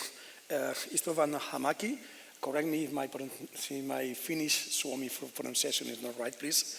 He's the Lahti Region Development LADEC Acting Director and Business Region Development. Previously, he used to work at the University of Eastern Finland, as well as Pro Agria Rural Advisory Center. And he studied Master of Science, Geography, Tourism and Environmental Sciences at the University of Eastern Finland. And also you hold an MBA at Lab University of Applied Sciences. So welcome. Thank you very much. It will be a little bit shorter. Instead of 40 minutes, we are going to spend 30 qualitative minutes with you. It will be a kind of one-to-one, the two of us, because you are the survivor. Before going into the topic and all the questions, I would like to basically introduce a little bit the topic of major events and cities, countries, regions that are hosting these major events. We can refer to the sport tourist topic. The ministry told us before in his initial speech that around 16% of tourists coming and visiting Andorra is because of sport topics or reasons. Generally speaking, in a global basis, this 16% goes down to 10%, roughly, and we can actually differentiate 6 different types of sport tourists. First of all, the specific. I go to Andorra for skiing reasons. I go to Lahti for Nordic ski reasons, or ski jumping as well. Or I go to Bali, for example, for surfing. This is the specific. Then events. I go to Andorra or to Lahti to attend, not to participate, but to attend sport events. Or I go to the Singapore yesterday F1 race that was won by Checo Perez. Then academies and training camps. A lot of cyclists actually are living and training here in Andorra, around 100 cyclists, professional cyclists, because this is one of the paradise when it comes to cycling. Then we have a fourth type, which is an activity at the destination. So it happens that you are in Andorra and it happens that there's a sport event. Then there's something else to do while you are visiting the destination. Then as the fifth one, you have MICE, meetings, incentives, congresses or convention and exhibition. Actually, the second Andorra Sports Innovation Summit is a clear example because you are visiting Andorra. I am also visiting Andorra and we contribute to their GDP. They really appreciate our business. And then finally, last but not least, I would say nostalgia. Nostalgia is about Hall of Fames, is about museums. You go to Lausanne, for example, the home of the IOC, International Olympic Committee, and you visit the museum. Yeah? But let's focus on the major events. There are some very, very important major events such as the FIFA World Cup, for example. Back to 2006, Germany hosted the FIFA Men World Cup and the economy, the GDP in Germany boosted by 0.3% only due to the FIFA World Cup that was hosted in Germany.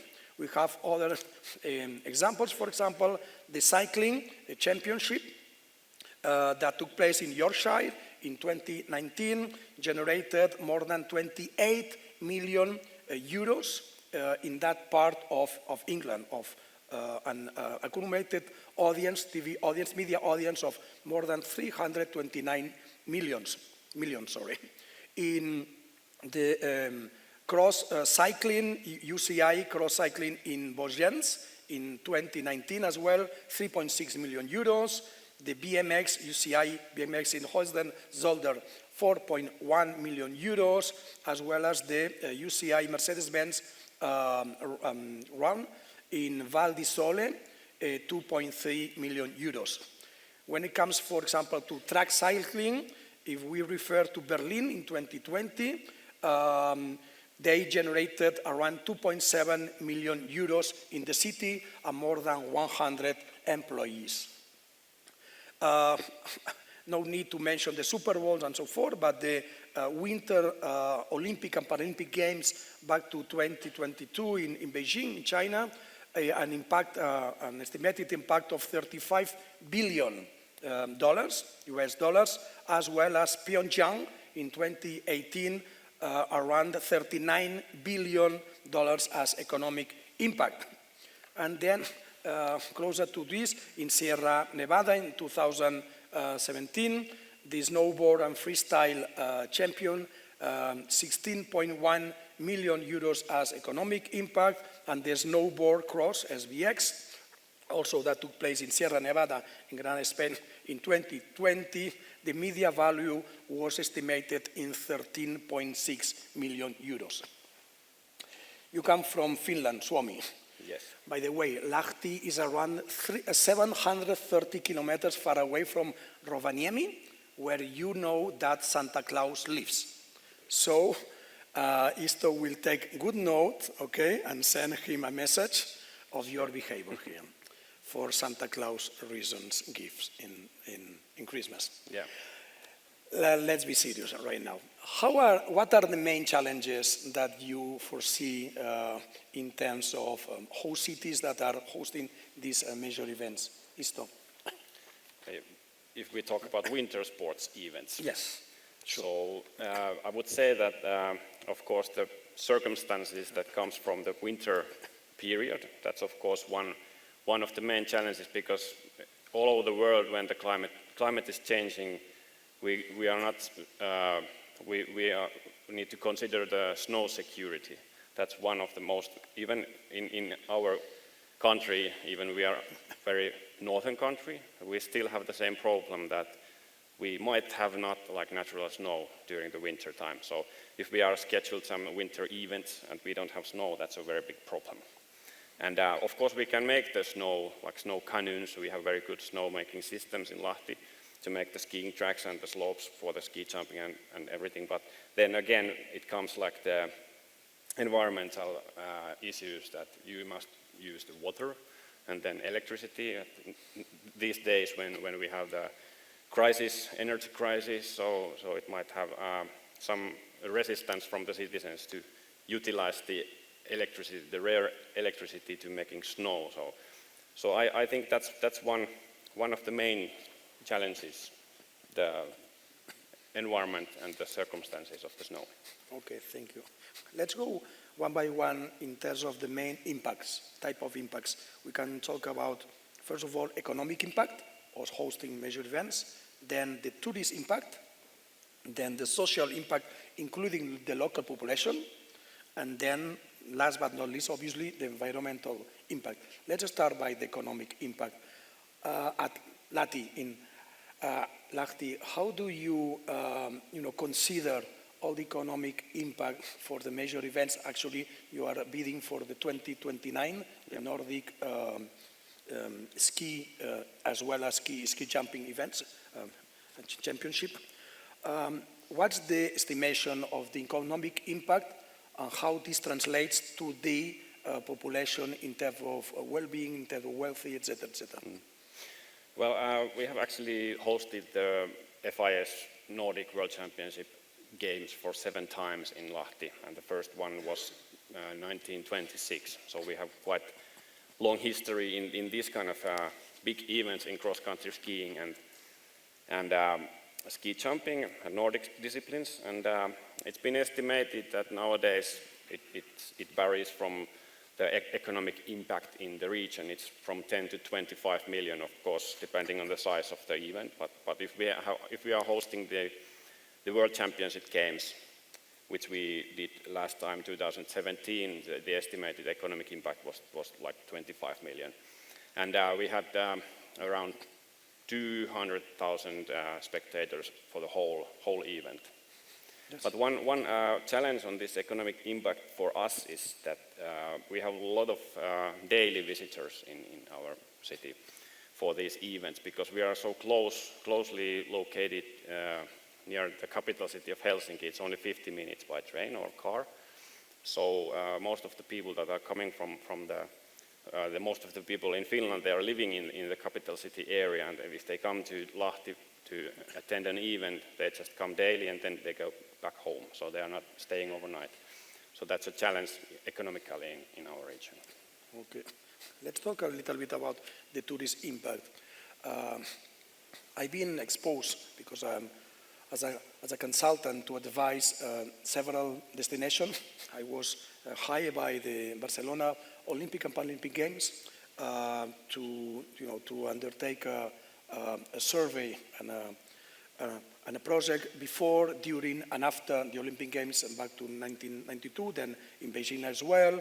We were recently hired by the Davis Cup by Rakuten.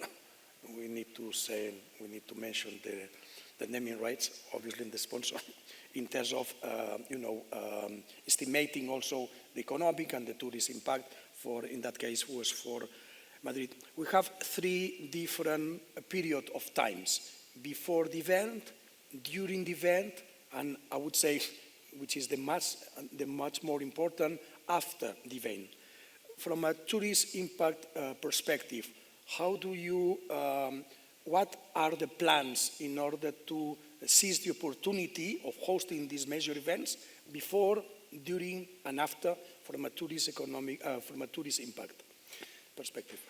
Yeah, sure. Of course, the main event is important for the tourism impact. But if we think about Lahti region as a sports event, like arena, the main arena for us, it's the nature. Actually, we have the global geopark in our region. It's a very unique geological formation, which is actually formed during the Ice Age 10,000 years ago. So we can say that we started the development of our tourism 10,000 years ago.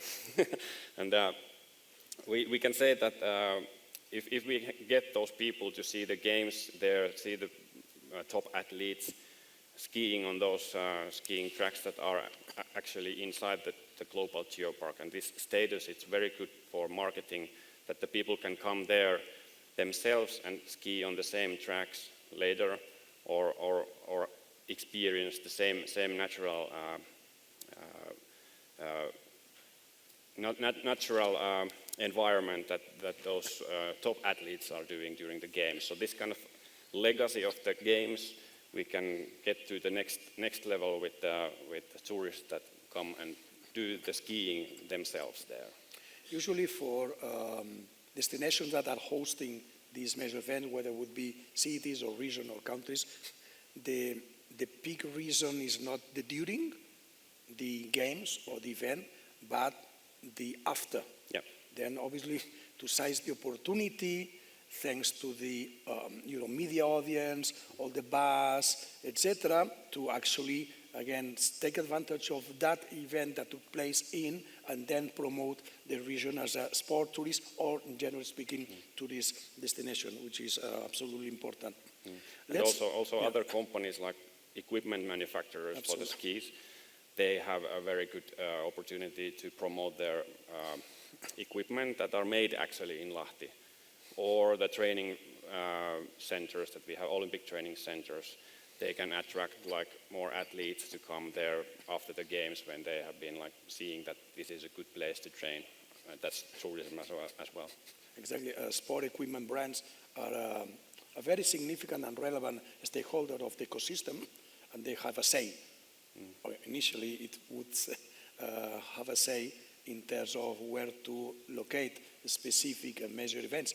That's what happened, for example, for the Olympic and Paralympic Games winter, that went to Beijing instead of Kazakhstan, which is actually a much bigger and affluent market for the industry, China compared to Kazakhstan, with all my due respects.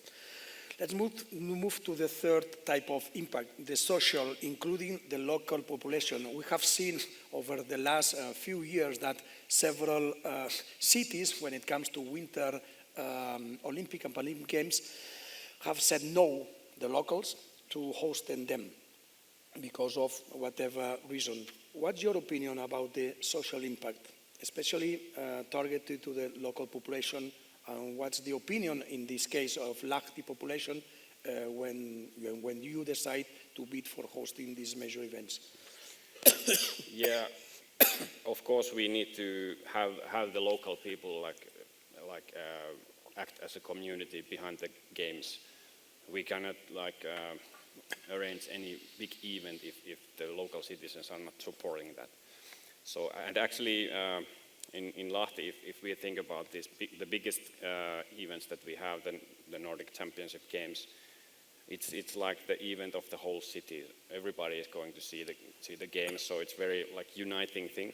And in Finland, it's the social impact is also very visible through the voluntary work, because we need actually many volunteers during the games that we can run the games and the event.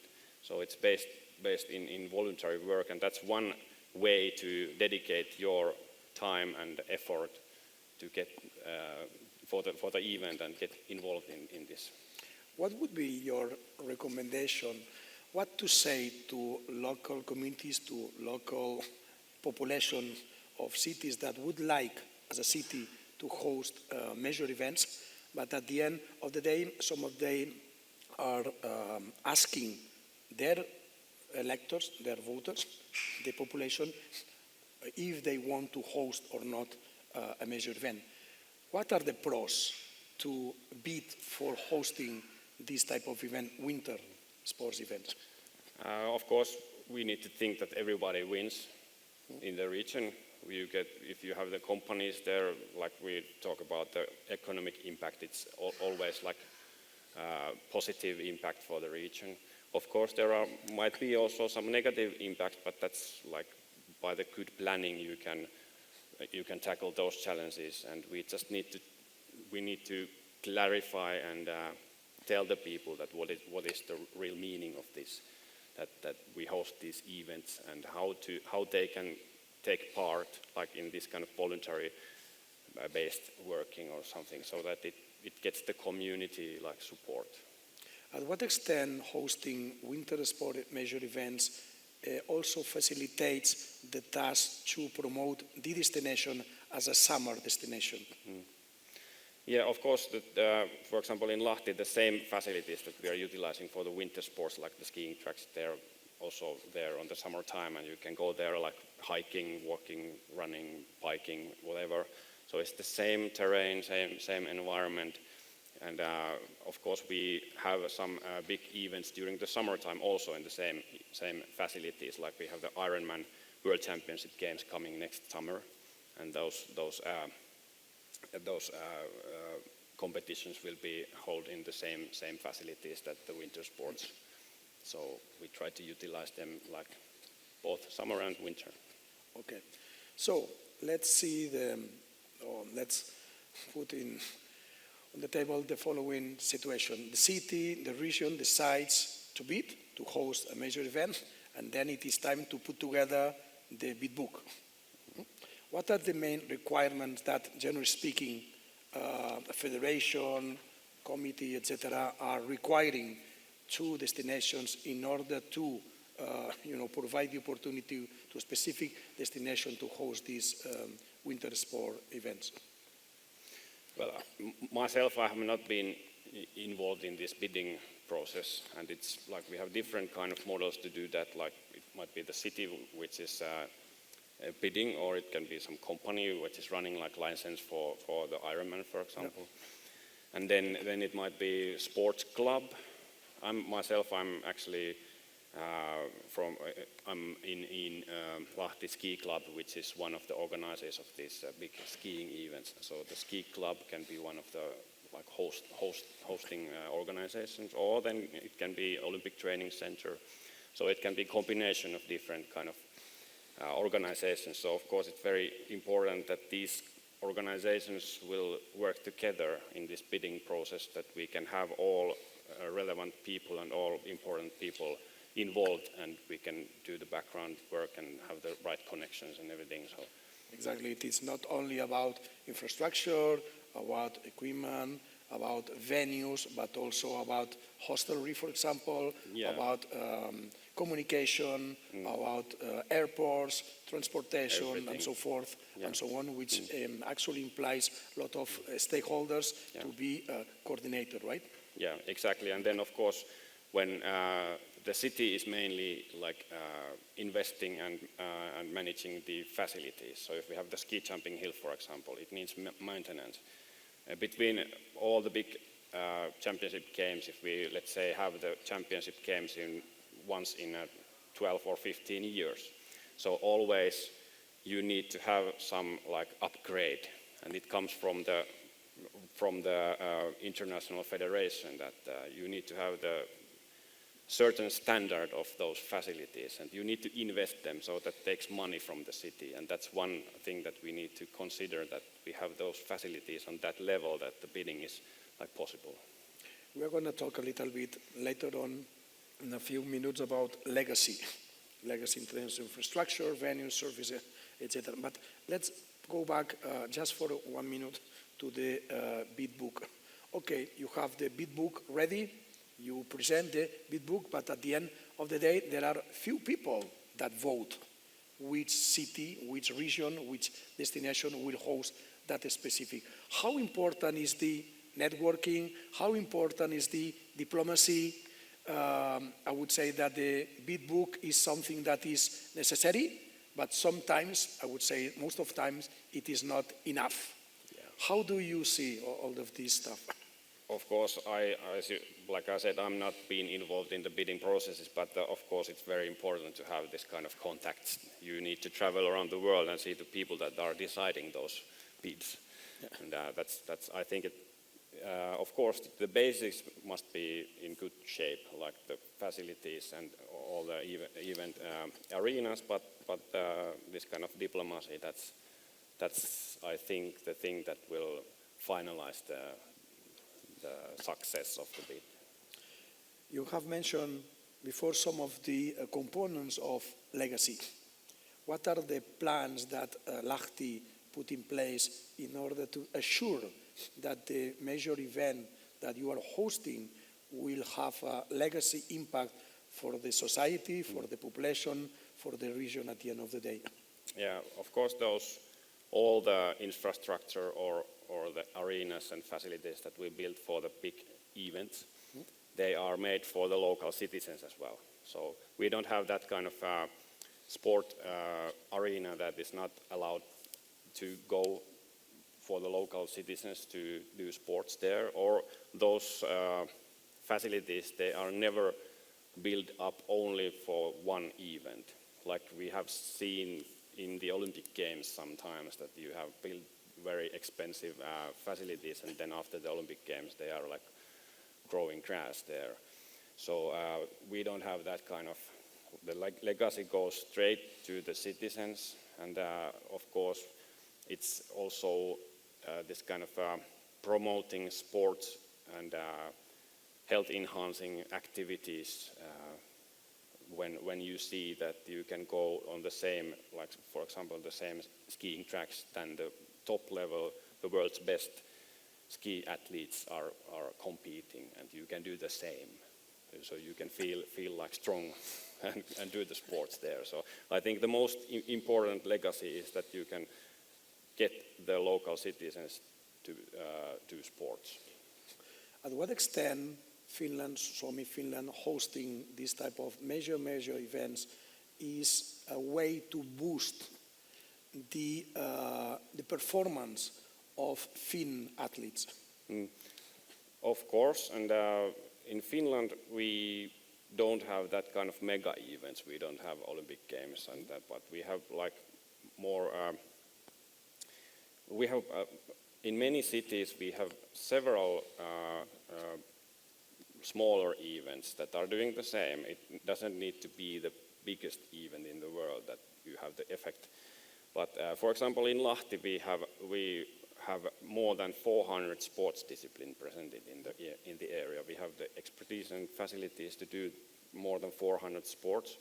So we can have event for all of those. So if we count one event per one day, we will have more than 350 sports events in different sports during the year. And it's also very good, of course, for promotion of the smaller disciplines. In the same way, so it doesn't need to be the big event. It can grow the athletes on the smaller disciplines through the smaller events. But at the end of the day, in a competitive landscape, from a city, region, destination perspective, you have some pros and you have some cons. So you have to decide and pick, actually prioritize the sport activities and disciplines that you are at the best. Right? Yeah, and of course, like I said, the city is, in Finland, the city normally is the entity that is managing the sports facilities. But we have very active sports clubs that can be like working for those facilities, keeping them in shape. If the city invests and then the sports clubs are actively utilizing them. So that's the combination of like city and this kind of sports clubs like societies. Yeah. And of course the companies, so the whole ecosystem must be like committed in it. We are here at the Andorra Sports Innovation Summit, the second edition, and obviously innovation is not only about technology. It is not only about technology at all, but technology it's an important and pivotal ingredient of some of these innovations. How digital transformation can tackle some of the challenges that host cities are facing in terms of hosting winter sport events? Well, of course, digitalization gives a lot of opportunities, but it doesn't like take away the physical event. I don't see those events that are not like in the physical world, just in the digital. Of course, esports and this kind of, that's a specialty, but I see more those digital transformation to boost our traditional events, that we can have some new applications that the spectators or the athletes can have some added value from the digital platform that is integrated in the traditional event. So of course also because TV or other devices that you can remotely follow the event, you can have there some new kind of technologies that, or augmented reality or these kind of things that are boosting your experience. And that's also like, it goes to this you were talking about what happens before the event, during the event and after. So that's digitalization. It's a very good tool to like enhance the experience in all of those parts. Excellent. We have just 1 minute. We need to finish.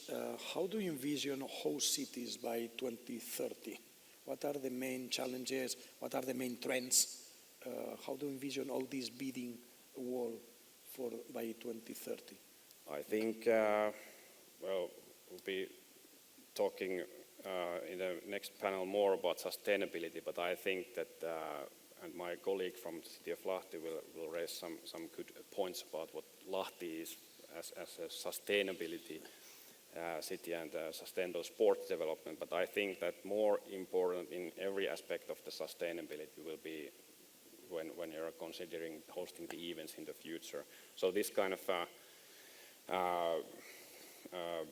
millions of euros putting in the facility for just one event, that's not the future. You need to think about the multi-purpose usage of those facilities and make it socially, economically and ecologically sustainable. Absolutely. The 3 legs of sustainability are very, very important, the 3 of them, economic, social as well as environmental. Thanks so much indeed, Isto. It has been a pleasure. Welcome to Andorra. Thank you very much. And all the best for 2029. Thanks so much indeed. Thank you.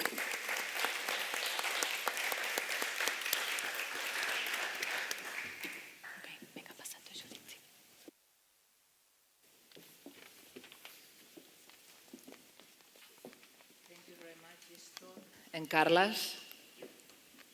And also Isto came all the way from Finland, so we need to thank him. Yeah, now before we go to the next table, it's not only about the speakers, it's not only about the organizers, but also the people on the floor. So yeah, if you can turn on the light. Thank you. We know there are some very interesting people here sitting, so we would appreciate just to let you know each other, and maybe that you can network afterward and get to know the other people. Just very briefly, if some of you can present yourself, just your name and what company, organization you are representing. We think that can be a good interaction. Okay, who wants to start? If not, I'm gonna pick who's gonna speak. So, anyone? Okay, we have someone there. Cool. Sports cluster. Encén el micro. Hi, yes. I'm Gemma from Andorra Sports Cluster. Hello, my name is Oriol Serra. I'm the cluster manager in the SCAT, the Catalan Sports Cluster. So here we are all the clusters environment here all together. So very happy to be here. If you need something related to Catalan sports industry, I'll be here, and obviously I suppose that the same in the Andorra environment. Many thanks. Great. And I think that it's another cluster manager here from, I think that it's Ignacy, no? From Jan? Yes. I was going to ask, so good. We are Cathy Labouiri and Chari Rodriguez. We are just creating a company in Andorra about consulting and impulse of sport events, and especially cycling sport events and strategy. Jan? Okay, who else? Ignacy, maybe?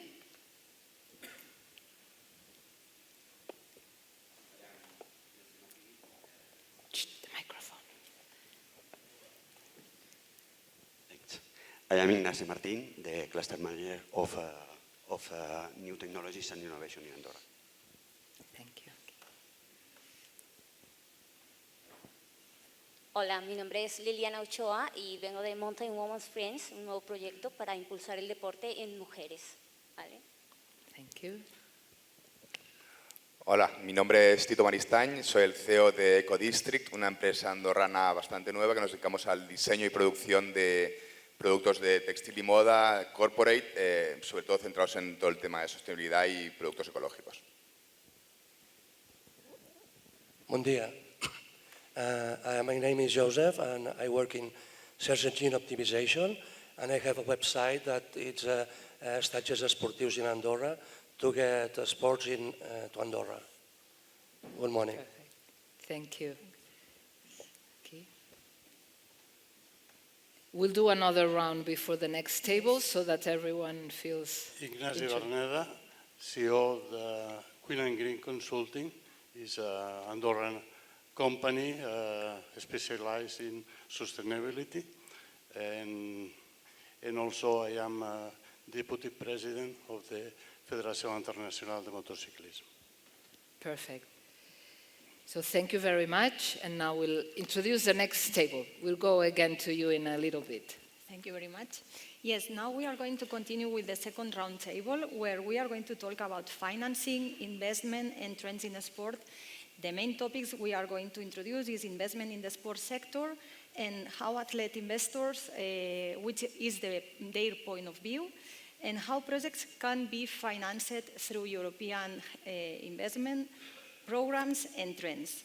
Thank you very much. The speakers of the table. Yes, we'll have the speakers, Fred Antunes, CEO of Real Fever. It's an example of a startup using a lot of financing and investors. Yeah. See, thanks. There. Alberto Vici, Executive Director of EPSID, and they are the European Platform for Sport Innovation. Thank you, Alberto. Luis Vicente, President of Apex Capital, investor and advisor in different sports startups. Thank you, Luis. Maybe you saw him last year. And Javier Sobrino, Managing Partner of Acer Ventures. Gracias, Javier. And the moderator will be Iris Córdoba, General Director of GSIC, powered by Microsoft. Okay, thank you very much. Dear friends, I have here the clock to manage the time. It's ready. Okay. Now, good morning, everyone. I'm very happy to moderate this panel with very good friends here. The idea today is talking about the trends, fund investment, and how the innovation on the startup and even properties and government can use the funding for develop the sport tech ecosystem. No?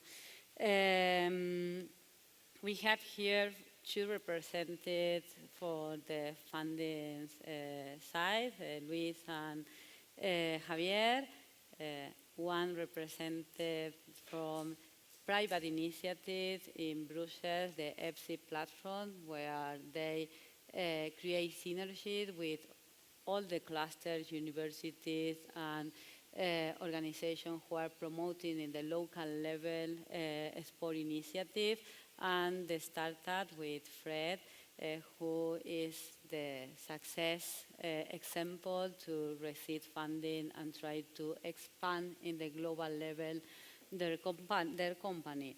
But I would like to start with only 1 minute to introduce yourself and to understand who is who in this panel. Okay? I'm Iris from the GSIC. Javier? Good morning, everyone. It's a real pleasure to be here this morning in this amazing panel and this summit. My name is Javier Sobrino. I'm managing partner of Acer Ventures Sports. So we invest in two fields of the sports industry, sport properties, plus companies that are related to sport, entertainment, and technology. So this is what we do. We are investors in Leeds United. We are investors in other companies that are related to or using clubs, and in this case Leeds as a lab in order to develop their business. And before that, I spent 7 years of my career at FC Barcelona as Chief Strategy and Innovation Officer. One of the key achievements was to set up a Barça Innovation Hub.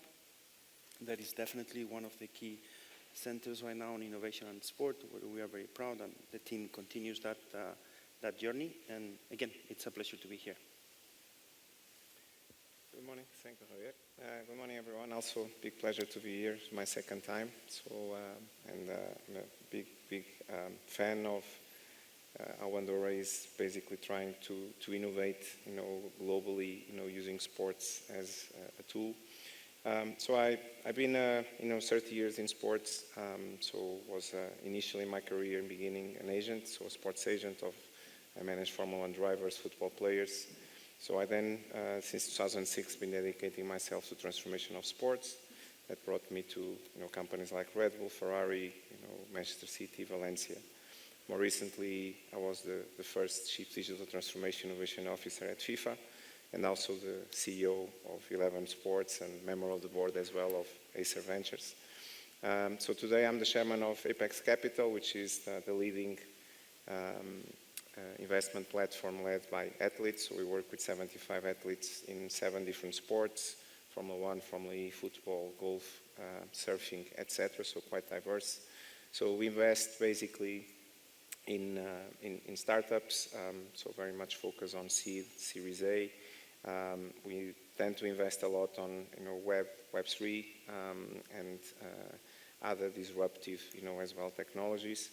And also I'm splitting as well my time in different boards. So I'm also on the board of Real Fever, which our CEO is here today. Great pleasure to be here with him. Also Socios.com, Common Goal, and I work as well with multiple investment funds. And a big pleasure to be here. Thank you for being here as well with us. Thank you. My first time today here in Andorra, so thank you very much for this but special... not the last, no? Not last, absolutely not last it is. So maybe I would like to start by congratulating you, as I did in the past, because in terms of gender balance, you're always in the middle of men here, so congratulations. You can cope with all these men. Yeah. Practically myself, so Alberto Bicchi, I'm the executive director of EPSI. EPSI is the European platform for sports innovation based in Brussels. Basically, I've been also myself with many of my panelist fellows in charge of sports for 30 years now. I've been representing sports brands, so the Nike, Adidas of this world in Brussels. So I was their lobbyist for 20 years in my career. And then indeed, together with a Dutch gentleman called René Bijlans, we created this EPSI. So what is EPSI? EPSI really is an association that tries to gather all the different stakeholders operating in the field of sports.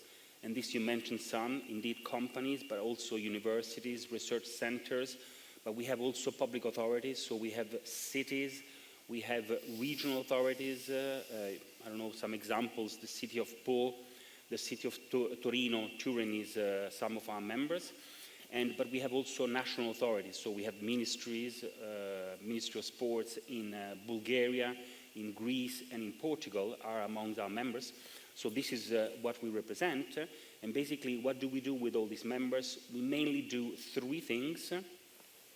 One pillar is what we call fundraising, so we're helping our members to get money, principally public money, through all the financing programs in Brussels. There are many. The second pillar is what we call business creation. So we try to bring also private investors into the sports ecosystem, and I've nearly finished, Iris.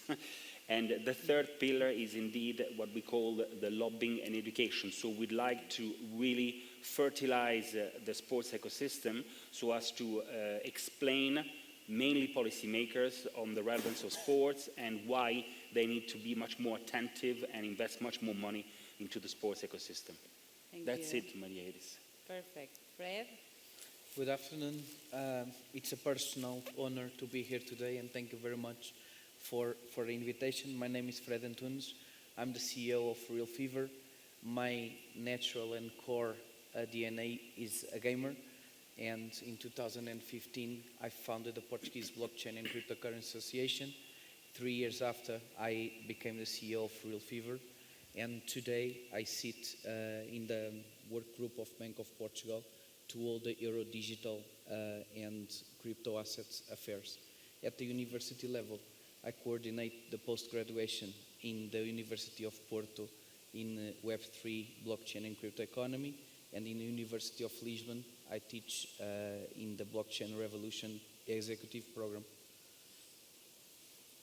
Perfect. Now let's start with you again, Luis Vicente.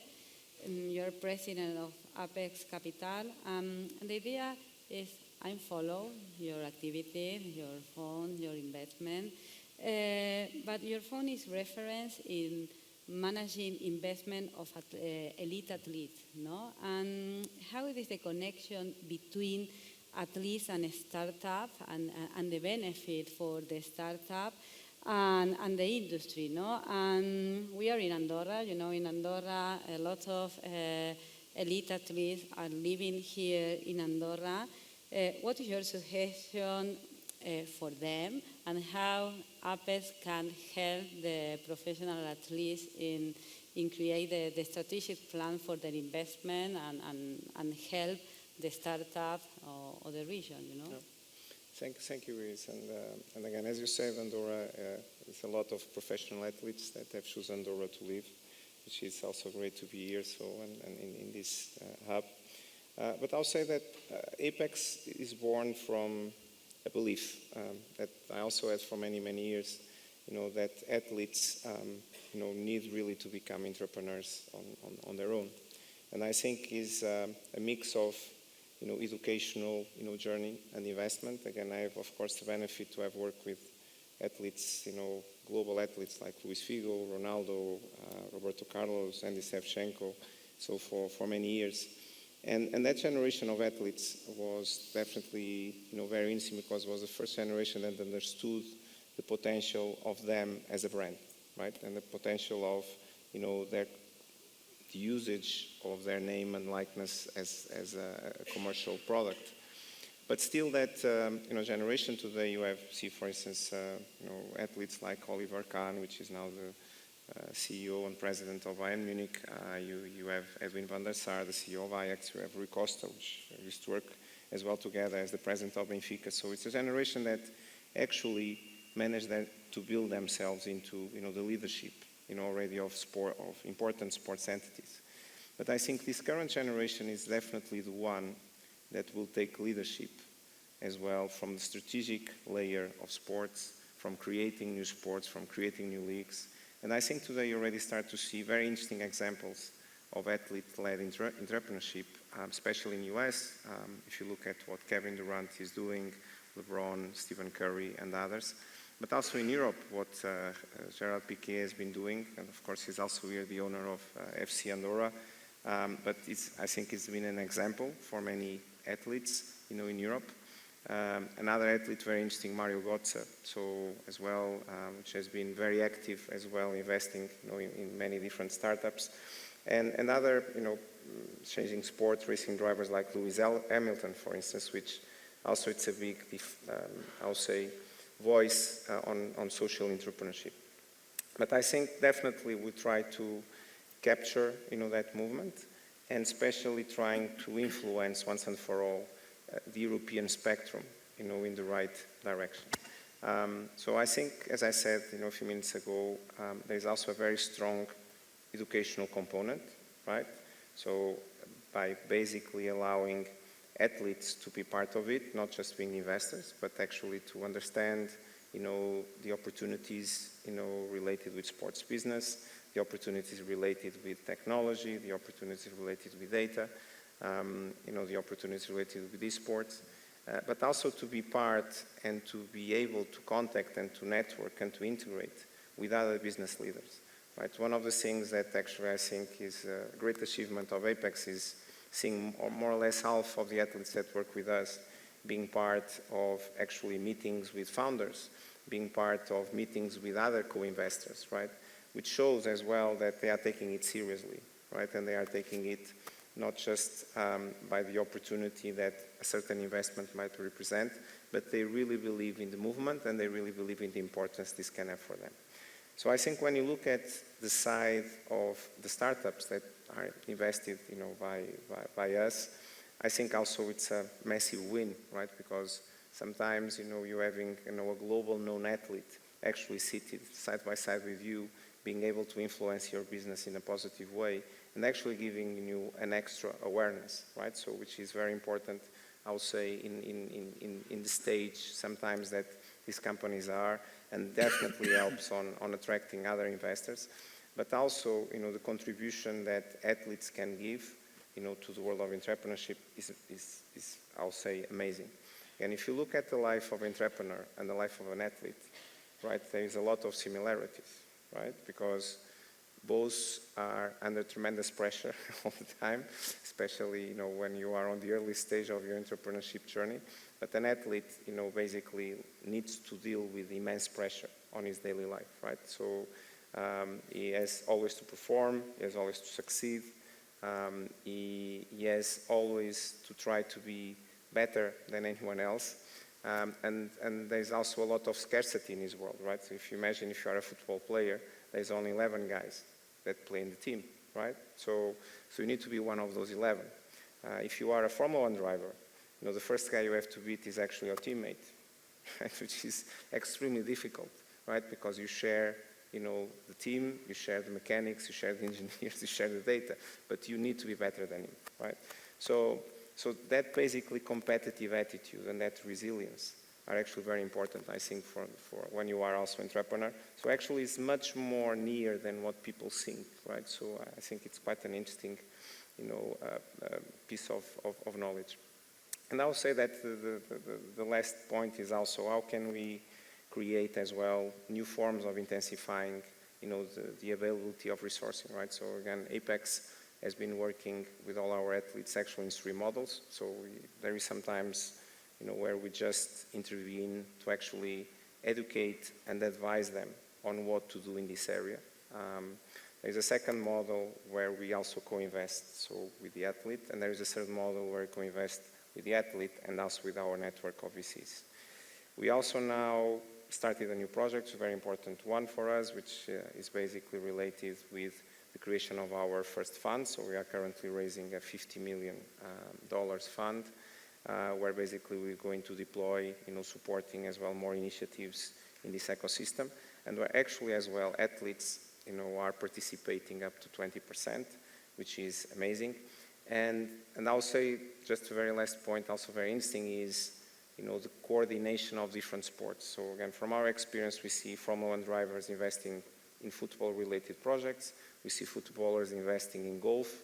Again, we were, for instance, involved on, you probably heard about the new virtual golf league, which has been endorsed and created by Tiger Woods and Rory McIlroy and supported by PGA. So we were one of the very, very first investors. And actually, we bring 6 athletes, to be co-investors with us, which all of them share a common passion for golf, but they are not necessarily professional golfers. They are racing drivers, professional surfers, so very diverse. But I think for Andorra and for, not just the tissue of startups that are basically now being based here in the country and starting to grow, their present and their journey into entrepreneurship world, the access that you can have to the amazing number of professional athletes that live in the country, I think it's an amazing opportunity for both ways, for athletes and for the startups. Thank you, Luis. And I think, of course, for the startup, use the brand of the athlete is very relevant, and I think it is key. But Javier, your fund is not only funding a startup, no? Also a sport property. In this end, I think it's the third stakeholder that in this support of the startup is how the sport property can help the startup. And in this end, you give support the both part. No? We have in our ecosystem Sponic, is member of the GSIC and is part of the startup that you are supporting. My question is related the startup that you are funding with the needs or the problem statement that this sport property that you are investment to are connected, this relationship, because it's very important for a startup who are here, no, is their solution are solve some problem statement or challenge or need that this sport entity has. Absolutely, and thank you, Iris, for raising the point, because I think this is one of the key aspects of the industry, which is, or at least in my experience, my view for some years, is that this industry, or in the intersection between technology and sport, has been mainly driven by technology instead of being driven by challenges. So at the end of the day, you as a startup or us as an investor, we should not focus mainly in technology. What we should focus is in what are the challenges that I'm going to tackle, what are the needs that I want to satisfy, what are the pain points of sport properties or anyone in the industry that we can solve with this technology. And then technology becomes absolutely relevant. So that's precisely the case with us. So what we try to do is to select those challenges, not only from our perspective in terms of a sport property, that definitely we do, but from the industry perspective as a whole, based on all the experience that the team internally has. And this is where we focus. We focus in the intersection between those companies that are targeting real needs and how we can contribute. Because at the end of the day, we are also very, very hands-on fun. So we don't invest just for the sake of investing. We only invest in those companies that we can contribute in their development. You mentioned the case of Sponix. Definitely, Sponix is an amazing company we found some months ago, together with GSIC as well. It's a great partner. And they are solving a key issue, which is virtual advertising. And they are doing with an amazing technology, and they are doing a great job, and they are kind of disrupting that market. Our experience, as Luis was mentioning before as well, with 11 is we count on many professionals on the entertainment industry and TV rights. So there was a perfect mix. We know that virtual advertising is a hot topic in the industry. We have found a company that is disrupting the market. Let's support. And right now what we are doing is we have kind of daily work with them in order to make them grow. So to your initial point, absolutely yes. It's a question of challenges. It's a question of how you contribute and how you solve problems, and then you find the technology, and not the other way around. Thank you. And I think in this sense, organizations like the GSIC and the FC can help in give visibility and create like this meeting point to allow the startup show their solution for the sport entities. And I always say the funding is very important, but when you have a good product, you want to sell the product, no? And I think this is why, Alberto, I would like to understand for the startups who are based here in Andorra. We know Andorra is not part of the European Commission, but I know they can get or they can create synergy even with your platform to be part of some international project where they can get funding too, no? What is your role or your advice for the local companies or the local cluster like Andorra cluster who is member of the FC2? Your advice about the opportunity that in Europe they can find, you know? Yes, Iris, I guess that the increased visibility is definitely one of the fundamental aspects that startups are looking for. But as you mentioned also, there is a lot of finding potential clients, finding potential buyers. And so ultimately, I guess that being part of a network, being part of a platform which gathers, within its remit, gathers both private but also public entities, this is a place where indeed all these startups can ultimately, find, some market opportunities. And I'm very proud, for instance, that city legend Jimmy that was awarded this morning is also part of the platform. But we have many entities. But so coming back to your question is that ultimately, how do we help? Well, I guess that if we go back to the essence of innovation, innovation is simply bringing new ideas on the market that ultimately can create values. And values, they can be economic values, they can be social values, they can be environmental values, they can be health values. So the values are quite big. And so this is exactly how we work at EPSI. So based on these new ideas, we are trying to collect all these ideas from our constituency, from our members. So we collect all their project, but also business ideas in a very standardized way, which we call it, a concept note template. And so based on their ideas, we are trying to understand how to develop further this idea, finding a European financial means that will be able to support these ideas, but finding also investors, such as Luis and the other panelists here, that will ultimately invest in these innovative business ideas. And so this is exactly how it works. We have an electronic platform which is called the MOZ, the Members Only Zone, where actually everybody can see what kind of project ideas are proposed by all the other EPSI members. We have also here in the room Indescat, one of our members, and they are constantly proposing new ideas so that everybody can jump in and try to understand exactly, well, what can I do to bring forward? How can I be useful? What is the added value that I can bring to any ideas? Now coming back to your question, Andorra is not in the European Union, you're totally right, but Andorra is an associate country to the European Union, and so Andorra is entitled to receive also European money.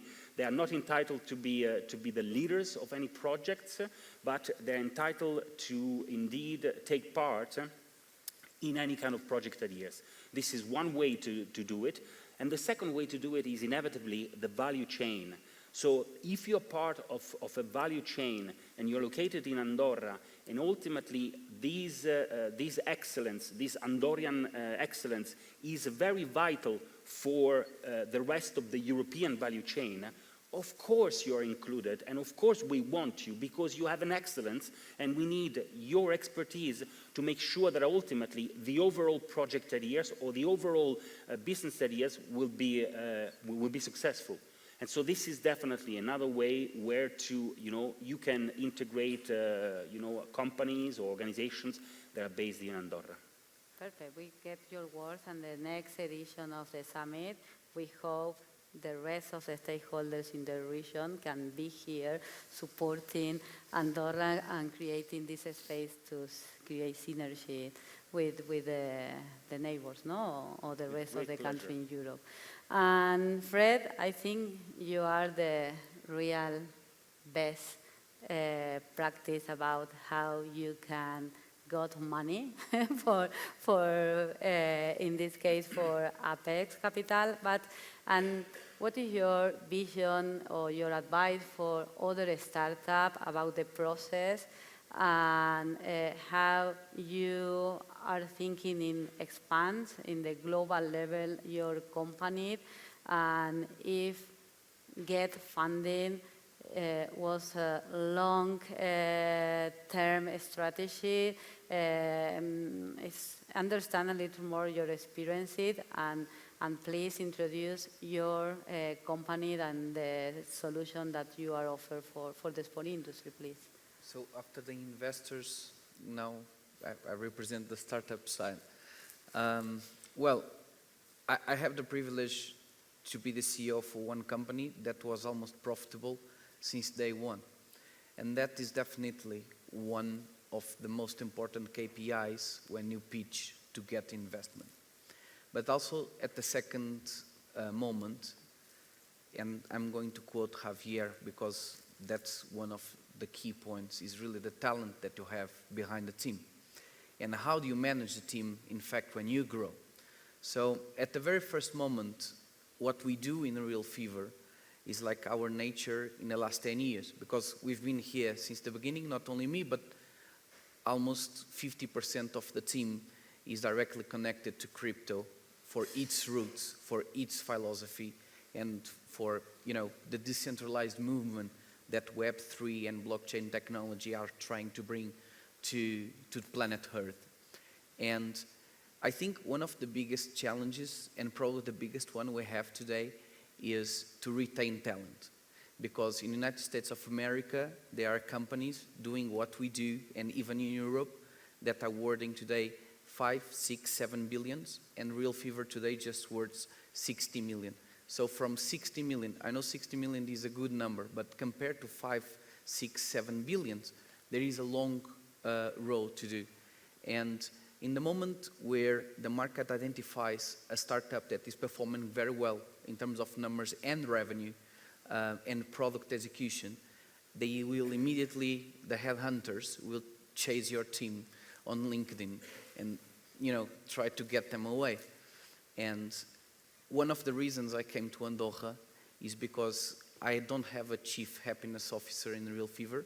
It's a role that I still do it, and probably I will do it until I stay in the company. And you have to take care of your team and have a very good balance between not only the salaries, not only the stock options, because everybody should own a very, very good stock options plan that over the 3, 4, 5 years, if the company is very well successful, is not successful only for the CEO or for the founders, but it's successful for the junior levels up to the top management. And at the second hand, where do you expand the company for them to keep them happy? And I see Andorra as a huge opportunity for that, not only for Real Fever, but probably for a lot of other startups, because the ecosystem that I found here when I came on vacation last August was absolutely brilliant. You know, first of all, in terms of pollution, this is absolutely magnificent. We are breathing fresh and unpolluted air. For me, it's super important, this, when we speak about sustainability and everything. So Lisbon today is a very polluted city. Compared to others in Europe, probably not that much, but compared to Andorra la Vella or Ordino, this is just like a paradise in terms of pollution. The second one is all the infrastructure and facilities that you have here. And it's like, just take a look at this place. We could organize events like once per month, like this one, bringing more people from outside. So we just need to communicate this to the whole Europe. And I think as long as we bring more and more people here, they will fall in love with this. And that's what I would like, you know, to give that possibility to my team, not to all of them, but especially the ones that they don't have kids, that they are digital nomads. I think this is just like a hidden gem that we have in almost in the center of Europe. So, yeah. Sounds great. I would like to be part of your advisory board, and the possibility to the meeting come here from Andorra too. Now, I would like to create like a small conversation, because we have 10 minutes about the metaverse, the blockchain, the web 3, you know, because today all the sports entities and even try to inspire the guests about use the metaverse or the blockchain in winter sport, mountain and cycling, no? Because the topic of the event is this, and I think it's good to try to talk about this point. I don't know, Luis, if you want to start. Thank you, Rita. I think that's the goal thematic nowadays, right? So I think for us that's been in the industry for so many years, again, I need to go back to when we start looking at digital, right, as the way to go, right? And again, I had the privilege in Manchester City to be the first club, you know, in the world of football that took actually digital at the center of the strategy, right? And again, in those days, no other club was even have a digital team, right, or a content team, or adding any information, you know, any data of its fans. And so this is the days that we started, and we always believe that, you know, if we really wanted to understand once and for all the dimension of the community of sports, because for me, I cannot prove it still today from a quantitative term, But again, I'm totally convinced that sports is actually the biggest community that exists in the world, and is the one that has actually the highest level of loyalty and the highest level of commitment, right? I always call it the biggest religion in the world because it's almost like a level of transcendental emotional blindness, right? So that, you know, that actually the industry never managed to capture well because for different reasons. But I think the big obstacle and the biggest challenge that the industry still has today is exactly quantify and qualify that community, okay? I can say that I have 1 billion fans. You know, many clubs say that. Maybe it's true, I'm not putting that in question, but nobody can prove it and no one is in connection, right? And especially what it means to be in connection means, you know, effectively that there is a bi-directional relationship, right? So that you actually get inputs and you execute based on those inputs. And so I think on the digital journey until today, we went a big step, you know, further, but we still have failed on understanding, you know, exactly what the community wants and why the community is connected with us, and especially as well on finding ways of joint monetization, right? Because one thing as well we need to understand is cannot just be the sports entities monetizing the fan. The fan needs to generate as well via his addition to sports and his commitment to sports, a return on investment on his money, on his time, right? So and so I think that's actually the equation that blockchain is better prepared than anything else to reply, right? And when you look now today at Web3 and the big buzz about Web3, it's very important that Web3 is finally, you know, here and is finally, you know, at the center of discussion. But it's very important to understand that this is not a Formula 1 race, right? It's not a short race. It's a big journey. It's a long-term journey.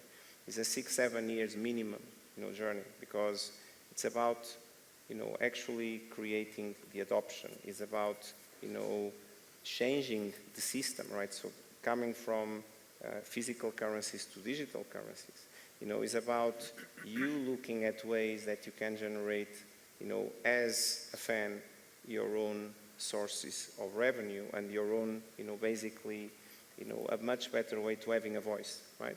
So for instance, today you are seeing a lot of DAOs, decentralized autonomous organizations, so I'm on the board of a few of them as well, which are entities that are trying to crowdfund to actually, you know, having, you know, a level of ownership in clubs, in Formula 1 teams, in NBA teams.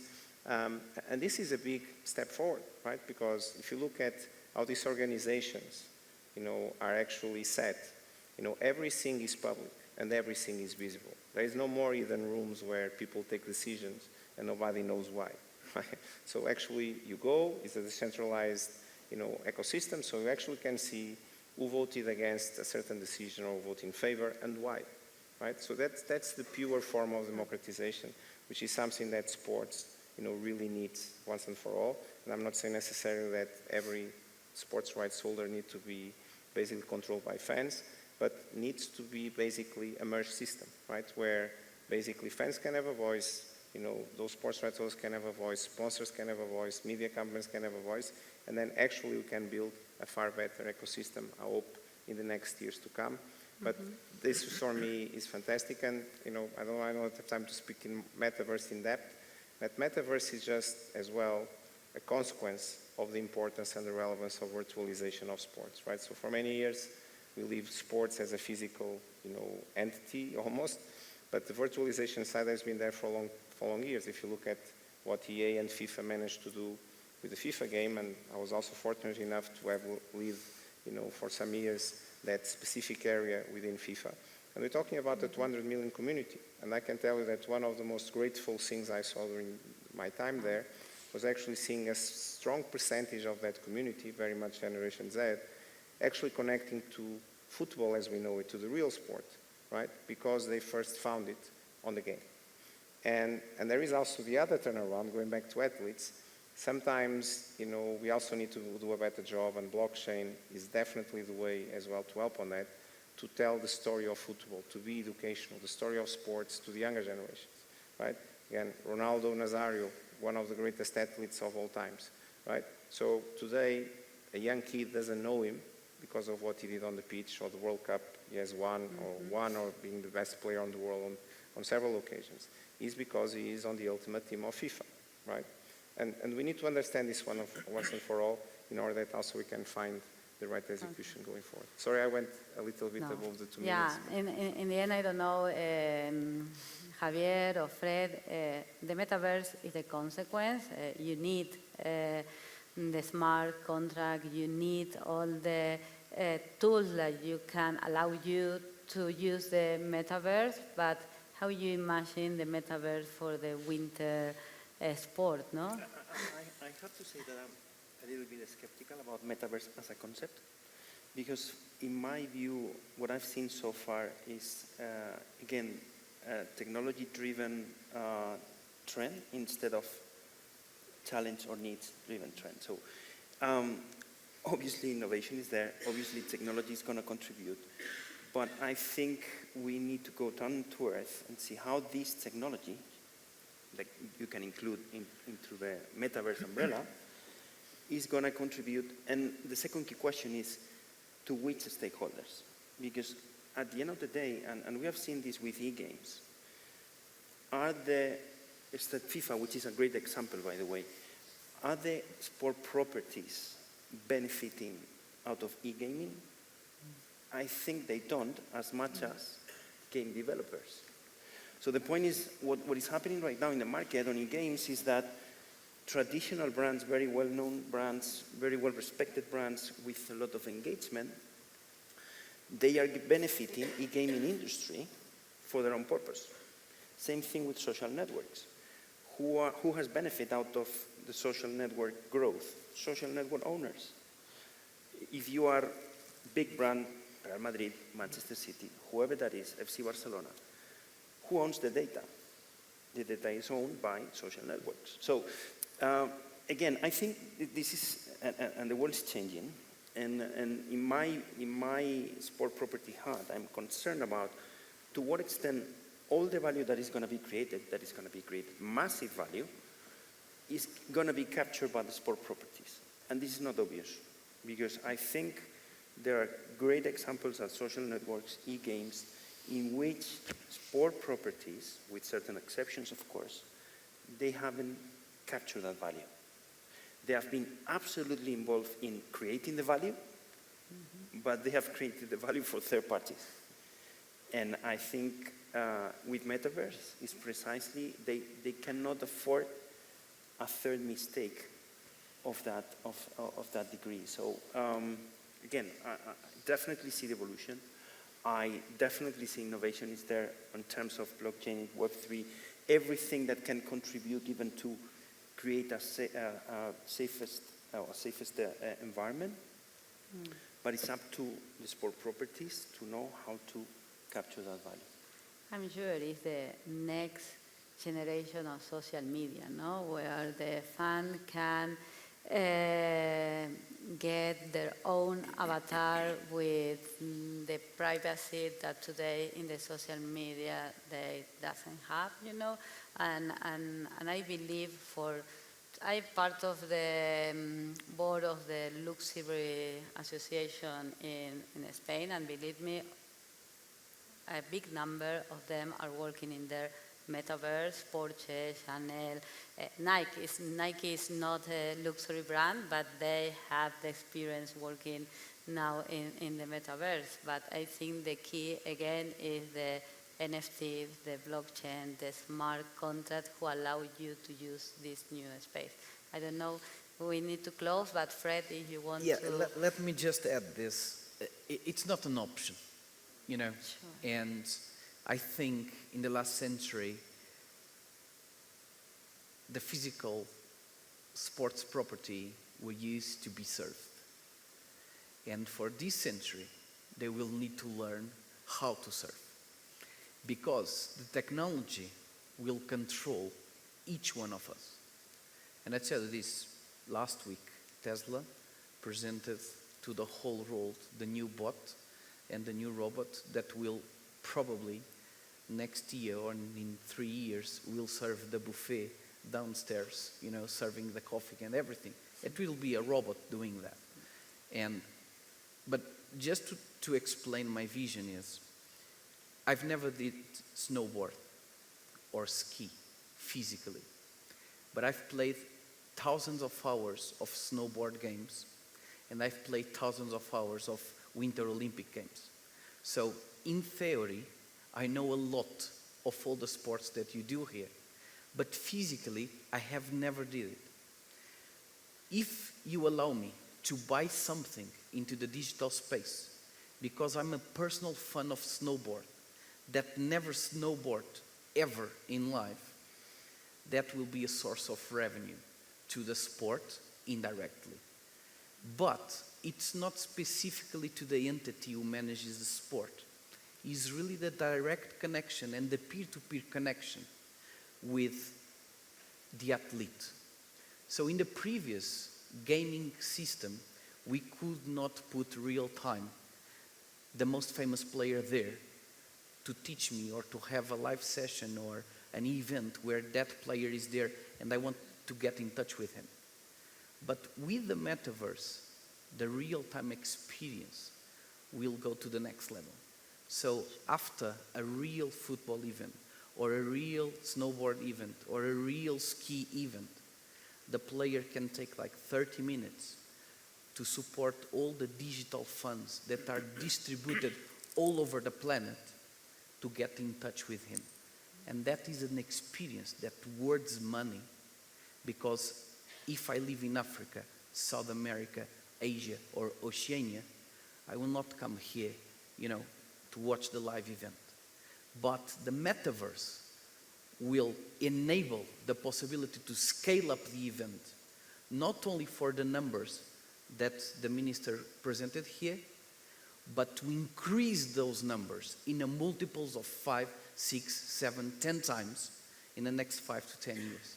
And that's how I see it. So it's important to have the physical ones growing, absolutely, but think about a total addressable market of planet Earth in total, and not only, the little place that we have to organize something. Thank you. The last minute for Alberto, please. Thank you. I have the impression that there's always competition between the real world and the meta world. Yeah. And I guess that this is wrong. So this is my personal belief. I guess that this is wrong because ultimately, the impression that both event organizer, real event organizer, and meta world event organizers are doing. Oh yeah, I have a market. I want to keep it, and that's it. I don't want to interact. On the contrary, I fundamentally believe that it is two sides of the same coin. Two sides of the same coin. And so ultimately, you were referring to the experience of going into the snowboarding, and you've never done it physically for real. I mean, I know personally that it would be so great if there could be also a physical experience in the meta world. Say, okay, you've done hours and hours of snowboarding. Well, now, since you start to know a little bit about snowboarding virtually, well, we offer you also the possibility to go and test it for real. And so this is, I think, the combination that ultimately both worlds, the digital and the real, should come together and should say, okay, let's work together, because ultimately we are part of the same ecosystem. So this is... Okay. We have discussion for many hours. So Yeah. We don't have more time. Thank you very much, Javier, Luis, Alberto, and Fred, and congratulations. Thank you very much. Thank you.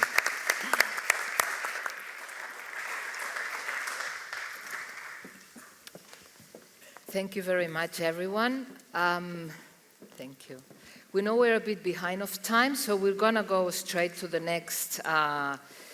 It's not a panel, it's conclusions of our report. As you know, we focus our sports innovation hub, and with the agreement we have with GSIC and with SPSG Consulting, on mountain and winter sports and on cycling. So we wanted to evaluate what's the current situation of the sectors, and we wanted to see where these sectors, which trends they were having, especially in innovation and also in digitalization. So with the agreement we had, and led by Carlos Cantó, We ran this report on the two sectors to see what's the state of the sector. Many of you will recall that because we sent a survey to different stakeholders here in Andorra as well as outside. So now Carlos is going to present the conclusions of the two reports that were made differently, but also to see a bit the synergies and what the difference may be. They will be also in our website, the full report, but he's going to show the conclusions. Thank you very much. Gracias, Carlos.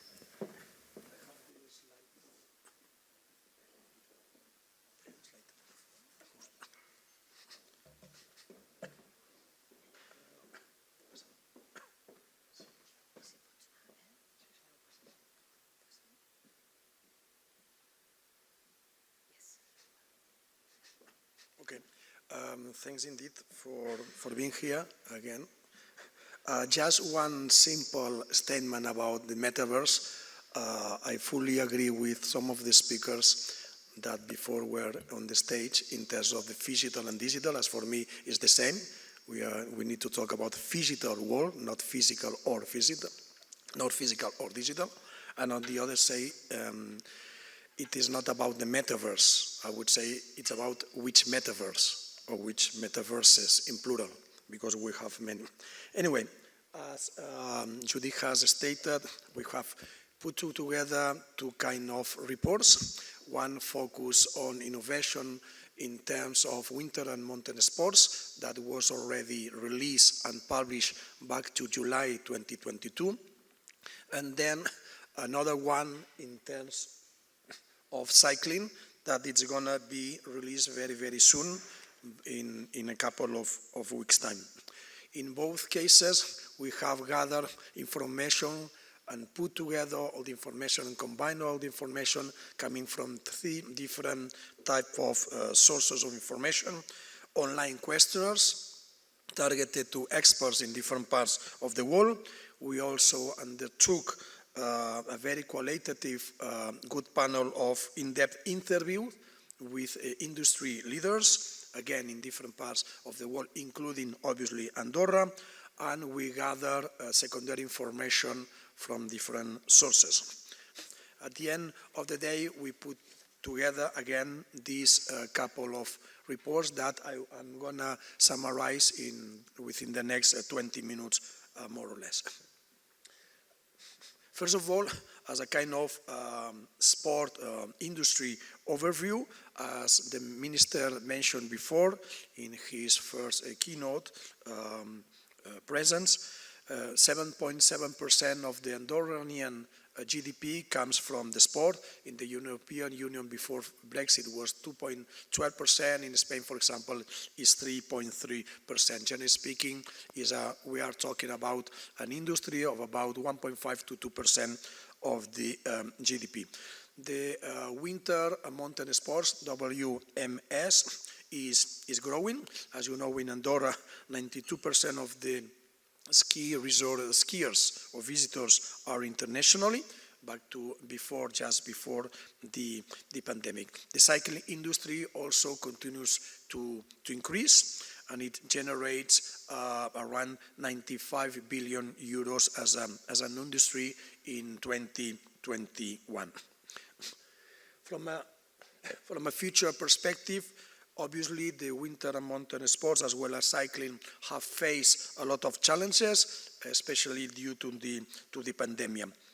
First of all, cycling is a non-contact sport, which at the end of the day benefited the activity, and it can be practiced both outdoor as well as indoor.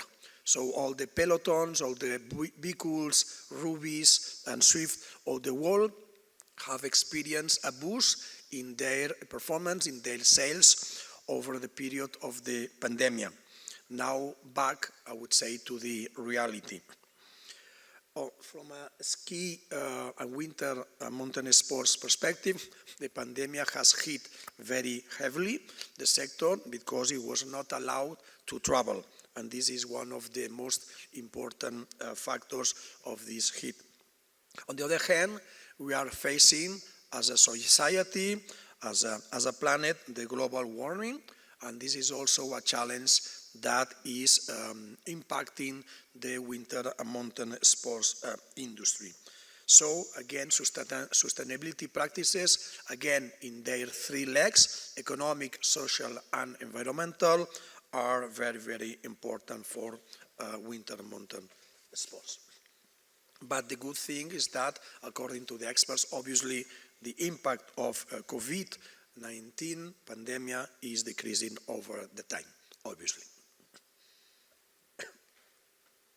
So, this is top line of some of the main conclusions that are written and exposed in those reports that Judith were mentioning too. When it comes to the digital transformation gap, we ask among a short list of stakeholders, which type of stakeholders have a bigger gap when it comes to the digital transformation. And the expert said that local federations, as well as clubs and the public sector or semi-public sector, are the ones that have a bigger digital transformation gap. On the contrary, event organizers, sport apparel, sport equipment and sport media companies are the ones who are better prepared to tackle all the different challenges that the digital transformation is facing. When it comes to the fan engagement, and here the scale is -3, negative impact, meaning negative evolution, so decrease in their importance. +3 means positive impact, means increase in the importance of that specific factor, of that specific item over the time. So, in terms of cycling, the main fan engagement items that were highlighted by the experts are geolocalization, real-time information, especially not for elite cyclists, but for amateurs, and then digital platforms. On the other side, when it comes to winter and mountain sports, real-time information, again, especially focused on the amateur side of the sport, of the activity, digital platforms, as well as the creation, maintenance, and development of communities. We also compare these results with another report that GSIC, the Global Sports Innovation Center powered by Microsoft and with our help, we put together in 2021, not focused only on cycling and winter mountain sports, but globally and across the board when it comes to sport activities.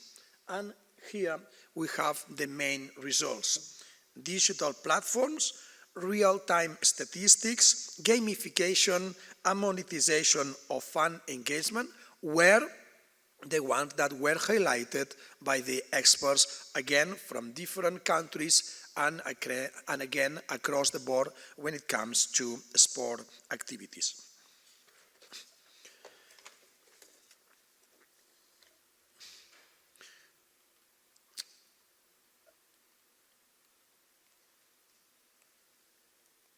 Sorry. Help. Yeah, I know. Okay, good. When it comes to team and athlete performance, this is another topic that was discussed with all the experts. It is quite interesting to notice that when it comes to cycling, data is the most important factor. Athlete data analytics, team data analytics, so both individually as a team, and then nutrition. When it comes to skiing or winter and mountain sports, injury is the word that is more repeated along with nutrition. So data for cycling, injury for winter and mountain sports. When we asked the same question a year back in 2021 across the board, athlete data, team data analytics, and injury prevention were the ones that were highlighted. It is important also to mention that nutrition is over there. So congratulations, obviously, to Logomil, because they are part of this ecosystem that are helping the industry and all the stakeholders to improve in these regards.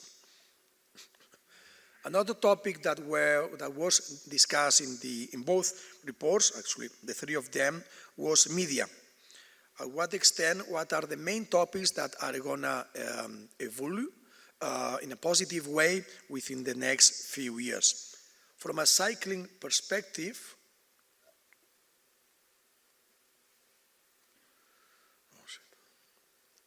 From a cycling perspective, it's about content customization, stories, documentaries, and highlights, not live. Not live.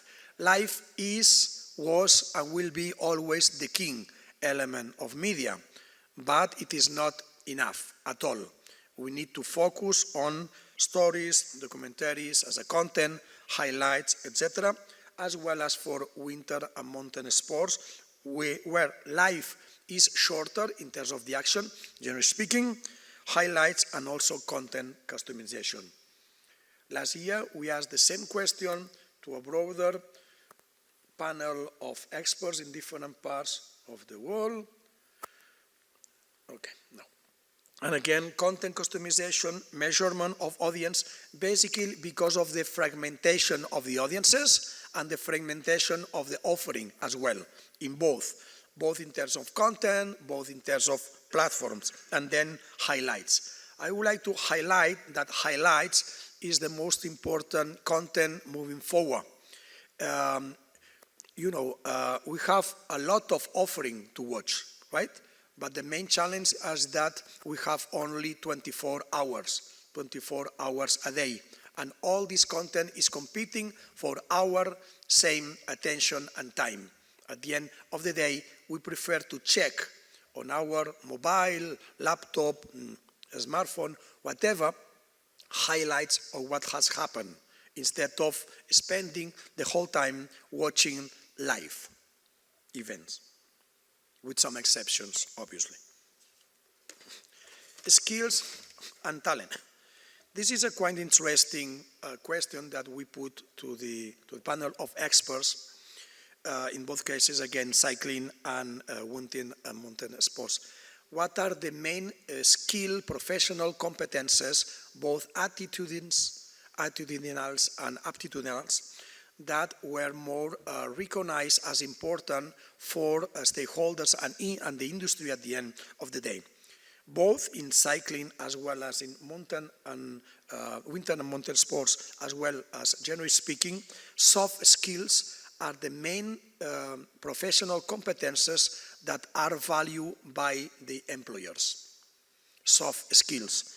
We are talking about team working, we are talking about communication, we are talking about leadership, we are talking about analysis, we are talking about empathy, we are talking about resilience. These are the most important professional competence that the companies, that the entities in our industry are considering when deciding to hire new talent.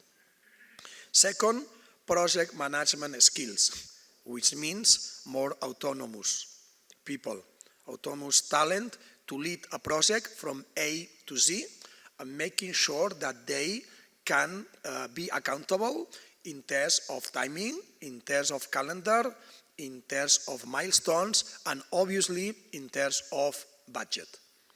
Soft skills, project management skills. And then, yes, language, sports industry knowledge, general business knowledge, etc. But at the end of the day, companies, entities, clubs, federations are looking for desperately talent with soft skills as well as project management skills.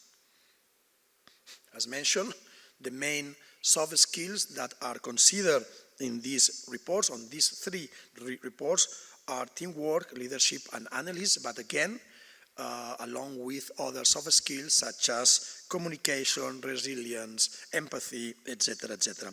And another very, very important opportunity for the industry moving forward is everything related to STEM, science, technology, engineering, and math, that can be or should be applied also to cycling and winter and mountain sports. Just to end my short presentation, again, you will find all the insights and the whole report already at the Andorra Business, Andorra Research and Innovation website, as well as the GSIC, the Global Sports Innovation Center powered by Microsoft, identifying and attracting people and talent. What are the main sources to identify talent? According to the experts, networking, networking, and networking. So personal contacts is absolutely the main thing. Then competitors, especially for cycling. Then also internal promotion, especially for winter and mountain sports. Eventually, one of the reasons behind this relevant result for winter and mountain sports is the fact that it is not easy to convince people to live in the mountains. This is a challenge, and you know it. This is a challenge in terms of housing costs. This is a challenge in terms of also transportation, accessibility, and communication. So this is part of the equation. As a conclusion, to try to, So digitalization is absolutely very, very important for both, for cycling as well as winter and mountain sports. There's a lot of interconnection among all the stakeholders of both industries, cycling and winter and mountain sports. When it comes to, especially winter and mountain sports, the valley, the resort is very, very important, and it is critical and pivotal to have a good coordination and communication among both public and private sector, trying to create synergies. I know that sometimes it is not easy, it is a challenge, but this is something that both parties have to work very, very hard in order to reach agreements. Again, the importance of soft skills and project skills management, or project management skills, sorry, in order to identify this right talent that will allow and will facilitate both industries to go to the next level. And obviously the importance of sustainability for both industries. Again, the three legs of sustainability: social sustainability, environmental sustainability, and also, last but not least, economic sustainability. And STEM, science, technology, engineering, math topics as one of the challenges to tackle moving forward, especially for a female audience and for female talent that usually are not that lean to study all these courses and titles. And that's all from my side. Again, you will find the opportunity to check and to download all these reports, both at the Andorra websites as well as the GSIC website. Again, the winter and mountain sports report is already uploaded, so you can download it as you wish, and then the cycling one is going to be uploaded very, very soon. Thanks indeed. No, està bé, ho pots dir. Sí. If you have any questions, I think that we have a couple of minutes. Yeah. If you have any questions. I have not paid any of you to. Yes, fantastic, great. Your name, company, and then. Okay. Yeah.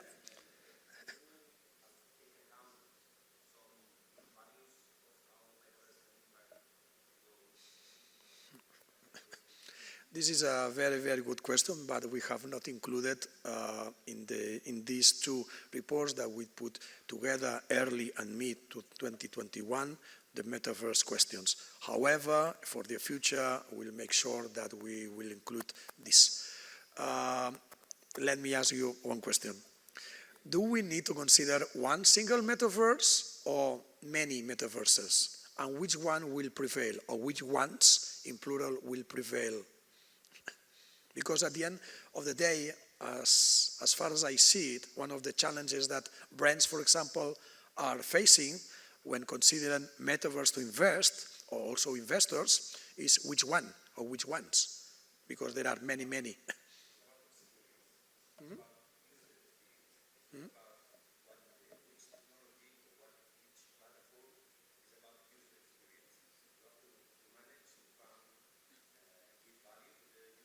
Yeah.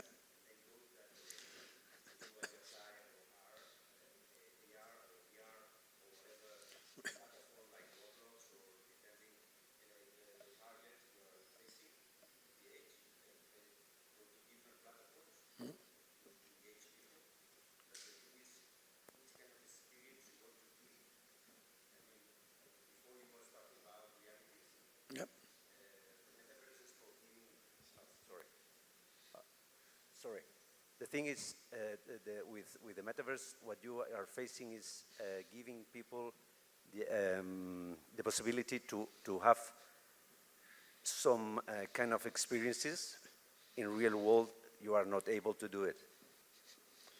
It's not like making the same world as a reality of VR. It's doing different things. Concept like you are traveling, I don't know, to another galaxy or traveling to another country and having some experiences that you cannot have it in real life. Let me become a devil advocate, okay? Okay. How many apps do you have in your smartphone? Sorry? What? How many apps do you have in your smartphone? 80? 100, for example? Yeah, okay. Yeah. How many apps do you, in a weekly basis, you use? 10 to 15, maybe? Or 2, yeah. Even less. So, my point is that at some point, we are creating a lot of metaverse experience, which is absolutely great, and it allows to, open a lot of doors to more opportunities. But at the end of the day, again, our day is only 24 hours. So at some point, we need to decide which app or which apps to use in a daily basis. And we have around 80 to 100 apps per smartphone per head, but at the end of the day, we only use 10 to 15 in a daily basis. Yeah, so the same could be related to the metaverses, right? Despite the fact that the experience could be very similar and it's extremely attractive, and with a lot of opportunities. Yeah. Yeah, but the thing is, I think I missed some point of what you're talking, but I mean, at the end of the day, you will change the way you engage with other people in social media, for instance. You will change from Instagram or whatever, another social media, to a new kind of social media. It will be replaced for new kind of with your avatar, and this will go through Web3. I mean, everything is going to change, but step by step. It's a new experience, absolutely. The only way is which door you will be used to get access to that experience. Yeah, most of the experiences will die. I mean, 98% of the experiences they're making today will die. Yeah. Exactly. Good. Are we done? Good. Thank you so much. Thank you very much.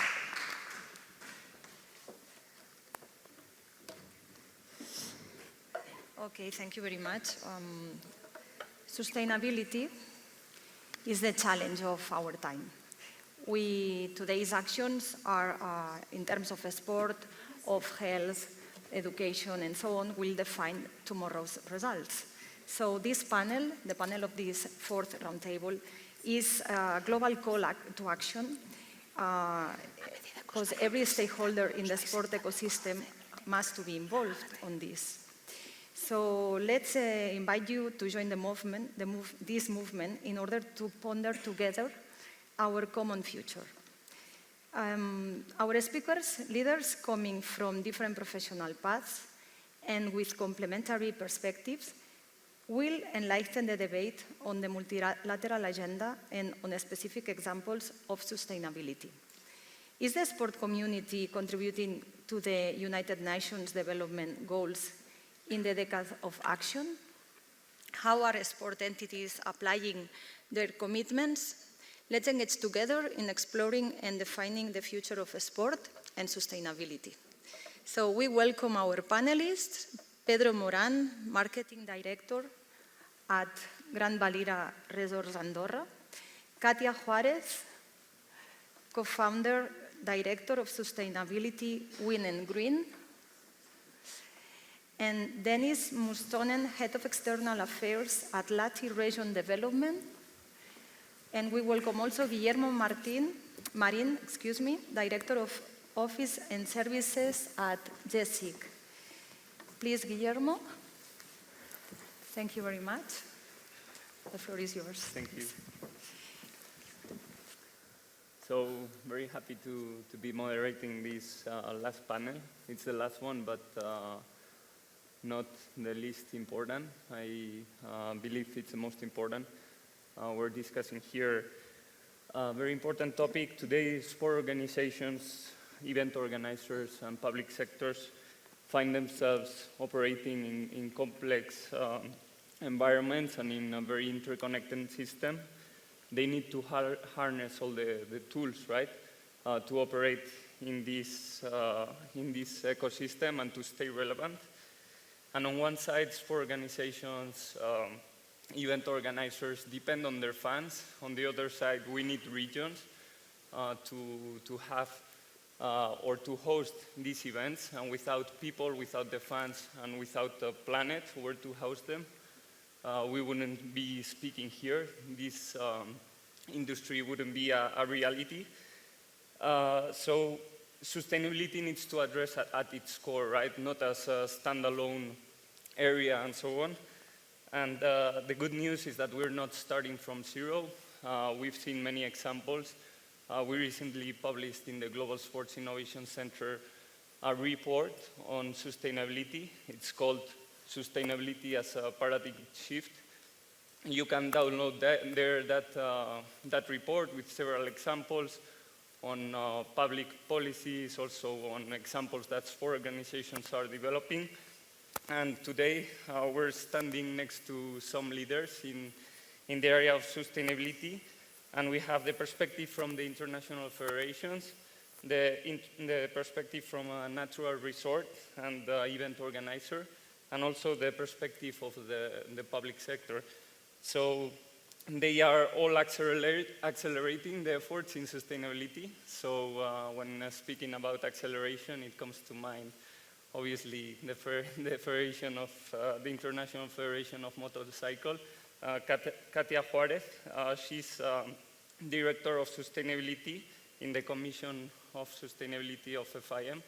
How are you navigating these issues, or how are you mapping? What's the roadmap that the Federation perspective has here? Well, good afternoon. First of all, it's a pleasure to share this panel with all of you. We discussed this morning with Dennis that it's very difficult to explain how a motorsport event is sustainable. But let me tell you that we started in 1992 at the same time when we have the Earth Summit in Rio. So we started, we have changed incredible the vision because, so we started defending the sport from different problems we faced from this time, but we have changed and now we consider that as a sport, we are enablers of sustainable development. So for understand how we address sustainability, it's necessary that we recognize that we have 5 dimensions in motorcycling, because motorcycling is not only entertainment or a sport. Motorcycling has 5 dimensions. That is tourism, that is also a laboratory for testing and innovation also, is mobility, is also sustainability, and it is a sport. So in these 5 dimensions of the sport, so we can see and build sustainability. Of course that we have an ambitious strategy that is mark the pace that we follow. So we have 6 pillars. One of them, of course, is the people.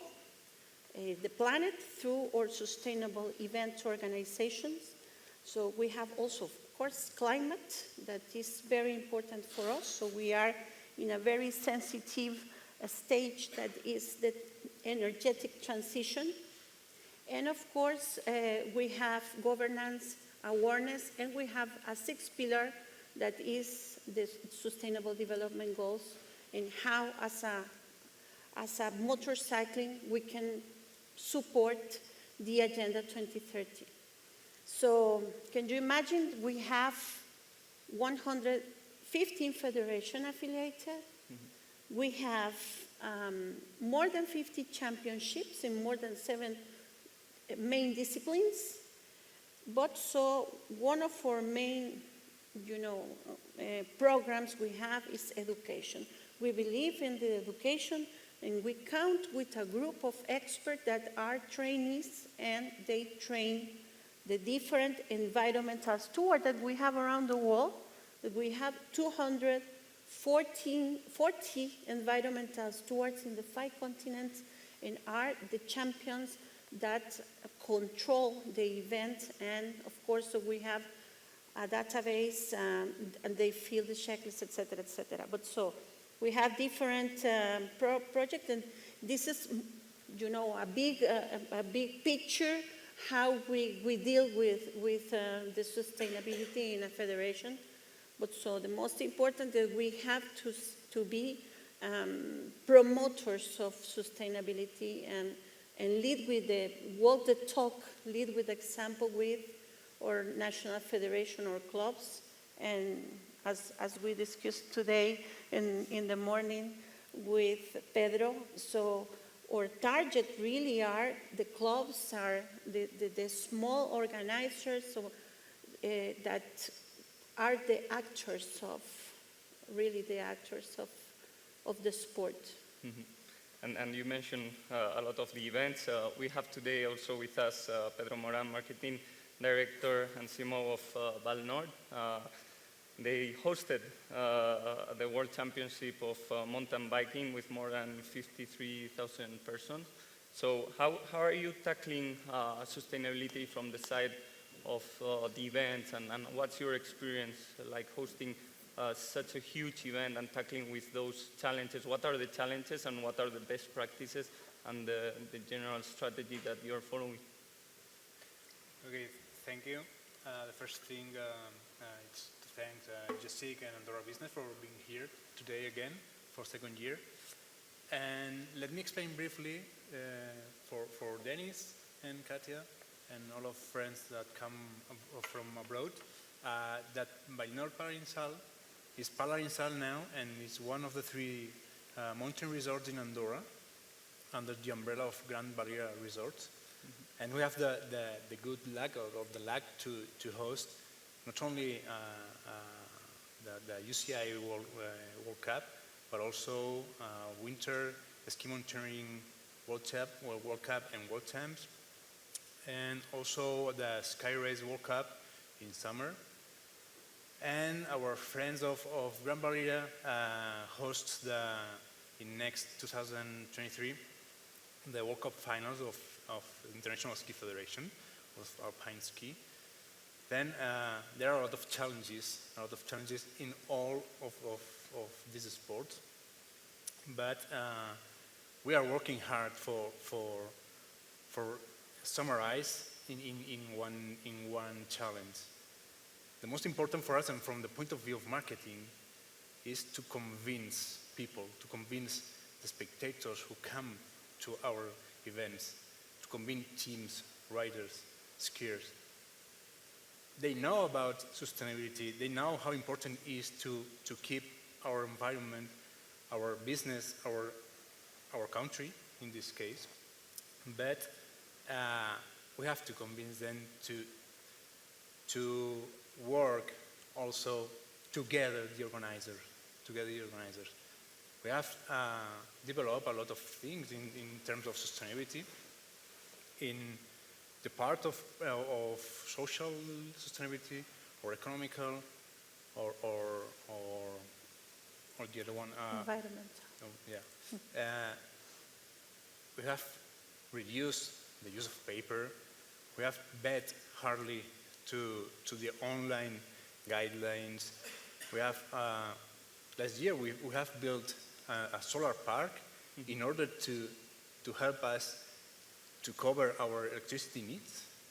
Now we can say that the 40% of our electricity needs, not only for the World Cups, but also to the business, are covered by this solar park.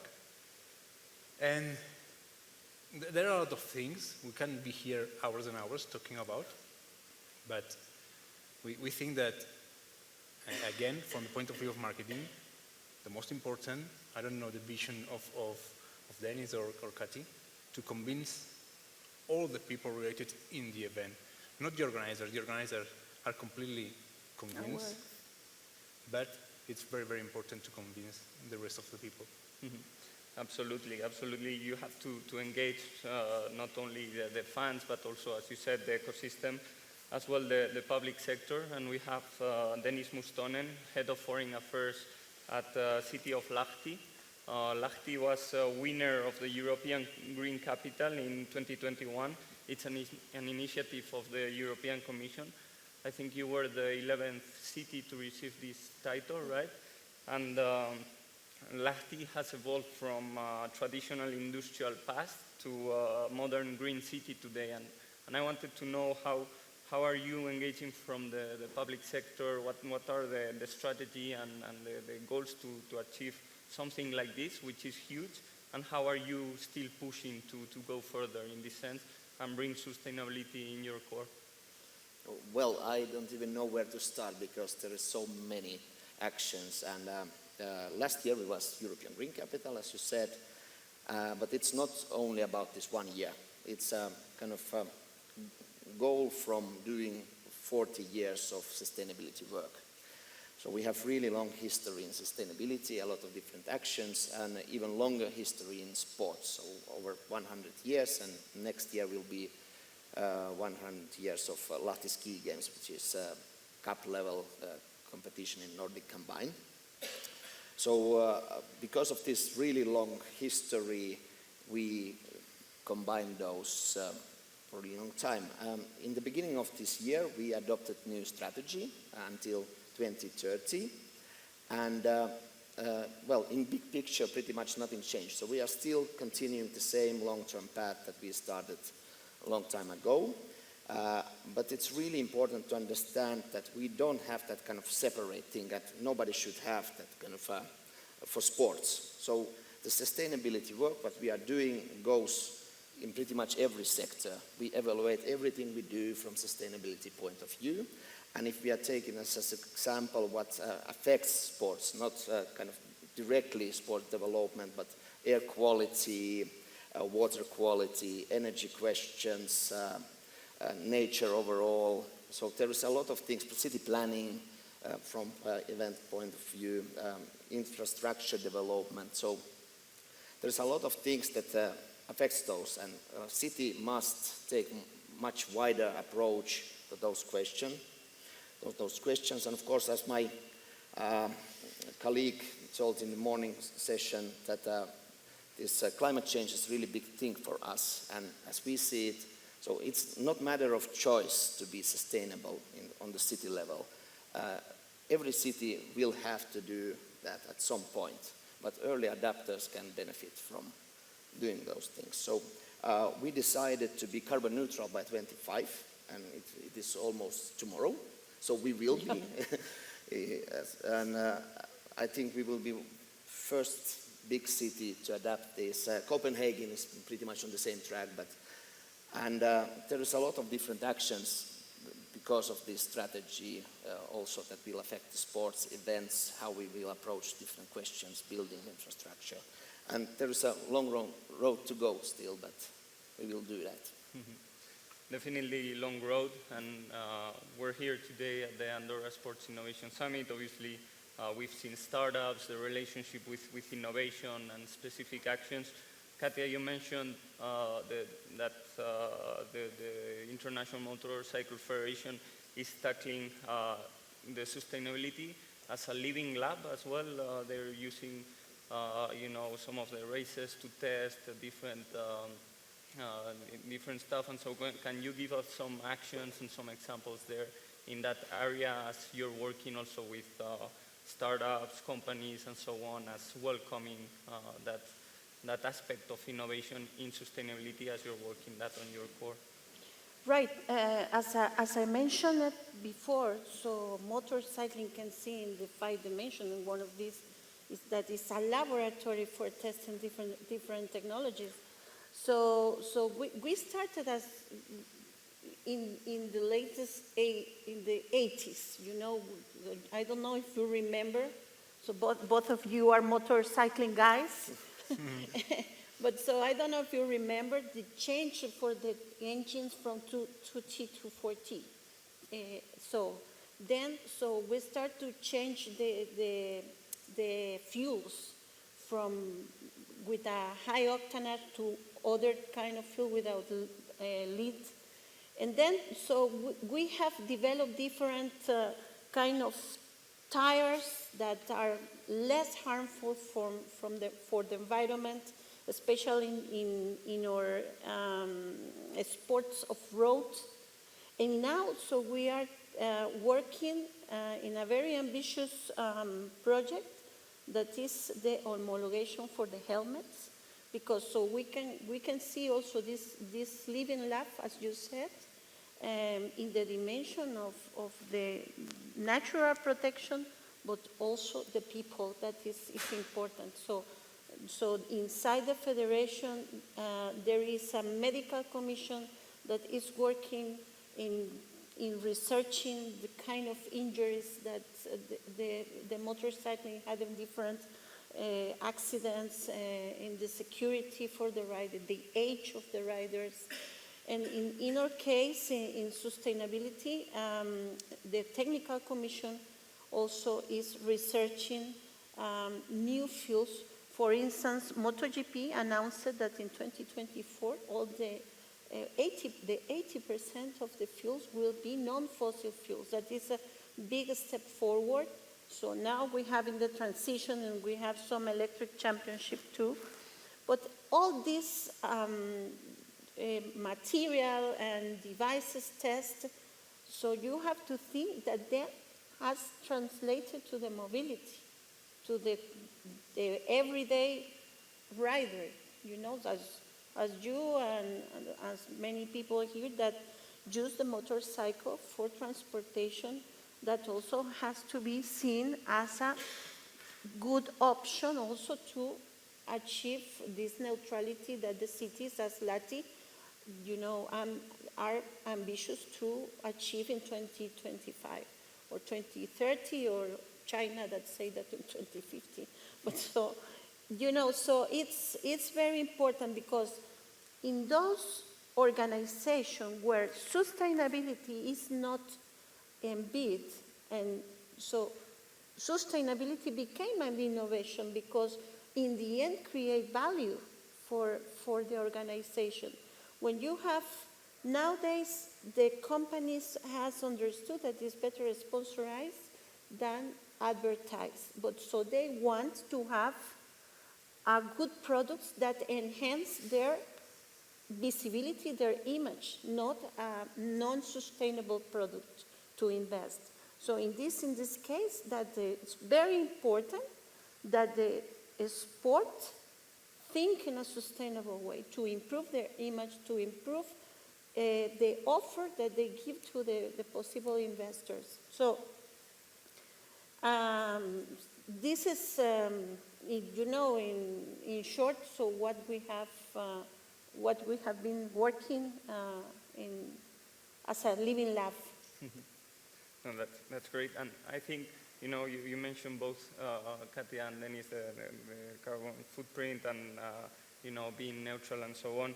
I'm curious, Pedro, on your side, we were mentioning about, Val North hosting the UCI Mountain Bike World Cup, 53,000 persons, and it hosted the men's and women's cross-country Olympic, the short cross-country, and also the downhill. So it was a pretty massive event. You have different zones and so on. I'm curious about, we were mentioning backstage the tons of CO2 that can provide and how can we tackle it, and also what's the economic return, right? If we're speaking also of economic sustainability for the region, because we spoke a lot about carbon emissions, but what's also the economic aspects? Give us some numbers there. Yeah, all figures. In parts. The first one, about the tons of CO2. If you think that a ski resort or a mountain resort like Paralinsal has total emissions per year of 2 million tons, an event like the GSIC Mountain Bike World Cup has only 5,000 tons. It's a big part of the total, but we're worried about it. Absolutely. But imagine that this year we have included in the registrations and on the website a part, the possibility of setting that the carbon footprint generated by riders, teams, UCI staff, the TV staff, but also the fans. All the organization, UCI riders, teams, etc., more or less 2,000 people, plus the 53,000 spectators that came to the event. Only 15, 20 persons make an offsetting in the website. Okay, this is very important. And then we are worried about it. We are working hard for communicate. This is related with my first speech. It's our marketing and communication. And then for the second point, we have calculated a return on investment, a return on the economy, on the local economy, around 5 million euros.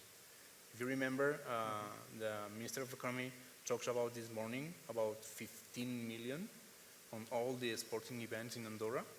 Then our part, because the UCI Mountain Bike World Cup is the most important. The other are small World Cups.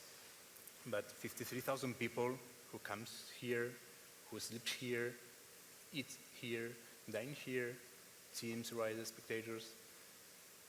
We are really convinced that there is an increase of the local economy on these days, and we are proud of them, of it. Mm-hmm.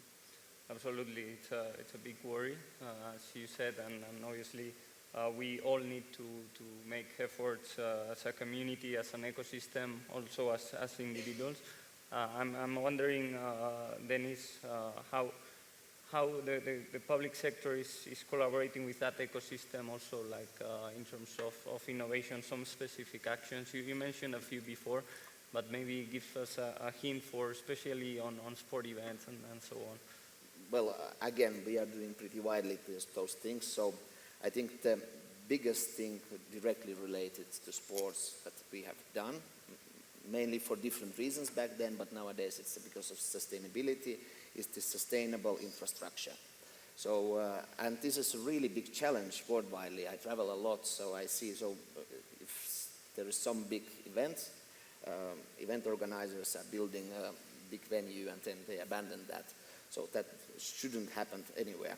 And in Lahti, the same infrastructure. That's kind of interesting thing because of the events, we got really professional infrastructure, but the biggest impact is that our citizens can utilize that and tourists can utilize the same infrastructure where all those big stars are skiing or jogging. It can be utilized around the year, so we can bring different events. So it's not only about the winter sports, for example. So this is, I think, biggest thing that we have done. And I really call everybody to do the same. Of course, sustainability in events and sustainability in business. And here, our carbon neutrality goal is a really important one. So, as we see it, and we are not doing it only because we want to save the planet. We are trying to create kind of business environment, and it's really important to do. And there is that kind of order from the companies to do that. So the basic idea is that if we are creating sustainable environment, those businesses are automatically, they have lower footprint. So if they operate in Lahti, if you are bringing some event to Lahti and we are carbon neutral, you get kind of carbon neutral energy. Of course, we have all the guidebooks to help with the recycling and the logistics things, and so it helps others, the things what we are doing in kind of background. And it's a really important one. But of course, from the city perspective, the sports is not only about the events or professional sports or doing the sports. It's about preventional healthcare, for example. So if we are putting our citizens to utilize bikes more, they will be more healthier. And that's a kind of tax issue thing. And for example, the cycling is the part of our carbon neutrality goal. So we really, the mobility is the biggest challenge we are facing now before 25. So if we will make our citizens utilize the bikes, we will achieve this carbon neutrality easier. So sports is not only about the events and that kind of sporting things. And as a legacy from this European Green Capital year, we started 10 years program of that kind of health from nature. So we are researching with the university how nature is affecting your health. And it's a kind of combining those, our geopark status and sports and nature and sustainability and how you kind of prevent the nature. From innovation part, we are the youngest university city in Finland. And it's a really kind of interesting thing that university has pretty much the same strategy and they are doing the same things that the city are doing. So we are connecting the university to what we are doing. And as a concrete example is that we have first carbon neutral professional ice hockey team. And it's not a green bashing. There is a lot of university research before that happened. And actually, speaking about the events, pretty much the biggest kind of carbon impact comes from the audience. It doesn't matter what kind of event. Is it motorsports or skiing, anything, ice hockey game. So audience is the biggest impact. So working with the audience, and now this kind of ice hockey team is working with them. So we are utilizing those sport teams, for example, for that. And there was a really kind of pleased to do that. Because when they say that they are carbon neutral, they got a lot of sponsor calls. So companies are really interested in kind of new approach. So it's about the new business models. So it's not only about kind of wasting money or something to save planet. You really can create new businesses, and you really should do that if you want to make it sustainable way, because you need to make it profitable. We tested City Cap. It was a personal carbon trade with the citizens. So everybody could load the app, and of course there was a lot of university research before that, how we can calculate those. And based on your decisions, you got some credits and could get some tickets for the, I don't know, swimming pools and that kind of things. So, and as a city, we pretty much can just enhance those innovations to happen, to providing the infrastructure, to connecting it with our Olympic training centers, university. We have really big e-mobility cluster right now where a lot of companies are developing e-mobility. We have carbon neutrality building center, so and those buildings affecting when we are building new venues, for example, in sports. So there's a lot of things of happening, and I'm taking all the time now. Mm-hmm. Yeah, absolutely. And I like your approach. You know, you said business model, so obviously healthcare, social sustainability as well, apart from the economic, and of course the big green issue, right, as the carbon footprint and so on, the environmental sustainability are those three key aspects that we need to tackle.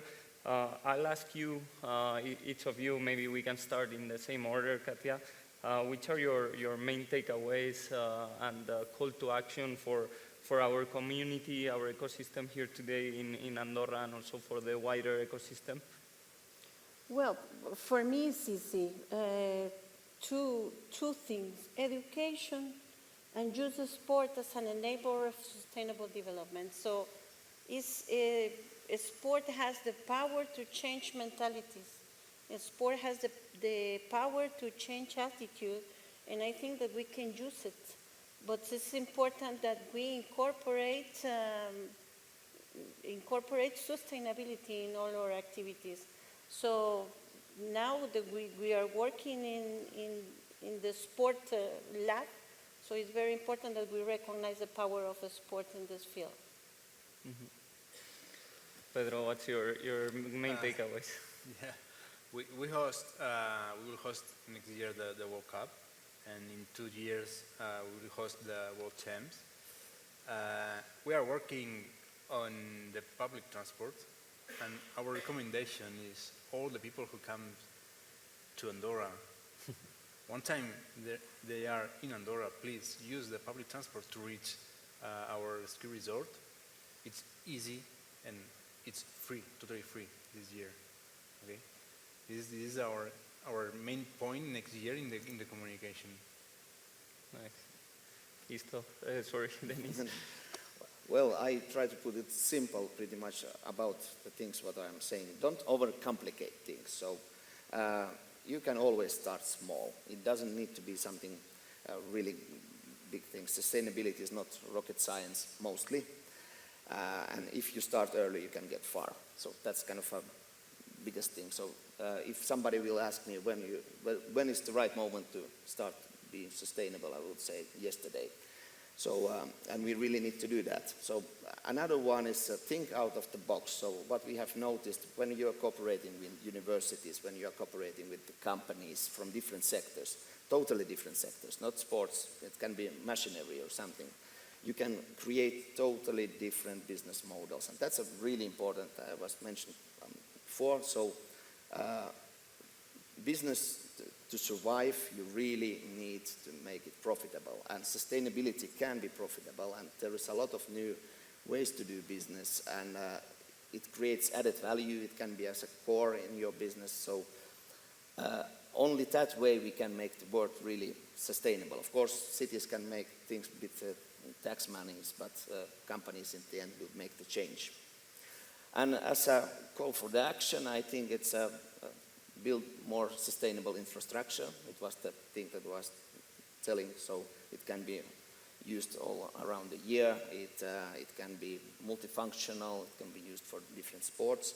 Don't build kind of one-time use infrastructure. And another, maybe more concrete, we have established this Lahti Sports Hub. You're more than welcome to join it. It's a kind of a network-based innovation platform where we connect Asian partners and European partners, and it's open for everybody. So that way we can enhance the innovation between the companies, between the countries. Mm-hmm. Thank you very much. Very, very inspiring, and I'm grateful to have this leadership next to me with powerful message. My takeaway here and my call to action is that you can engage with them. If you're a startup, if you are a company, governments, everybody, sport organizations, engage together to solve and tackle these problems. I think together as a community and as individuals we can, as you said, start small with small things, but get far. So thank you very much, and a big round of applause.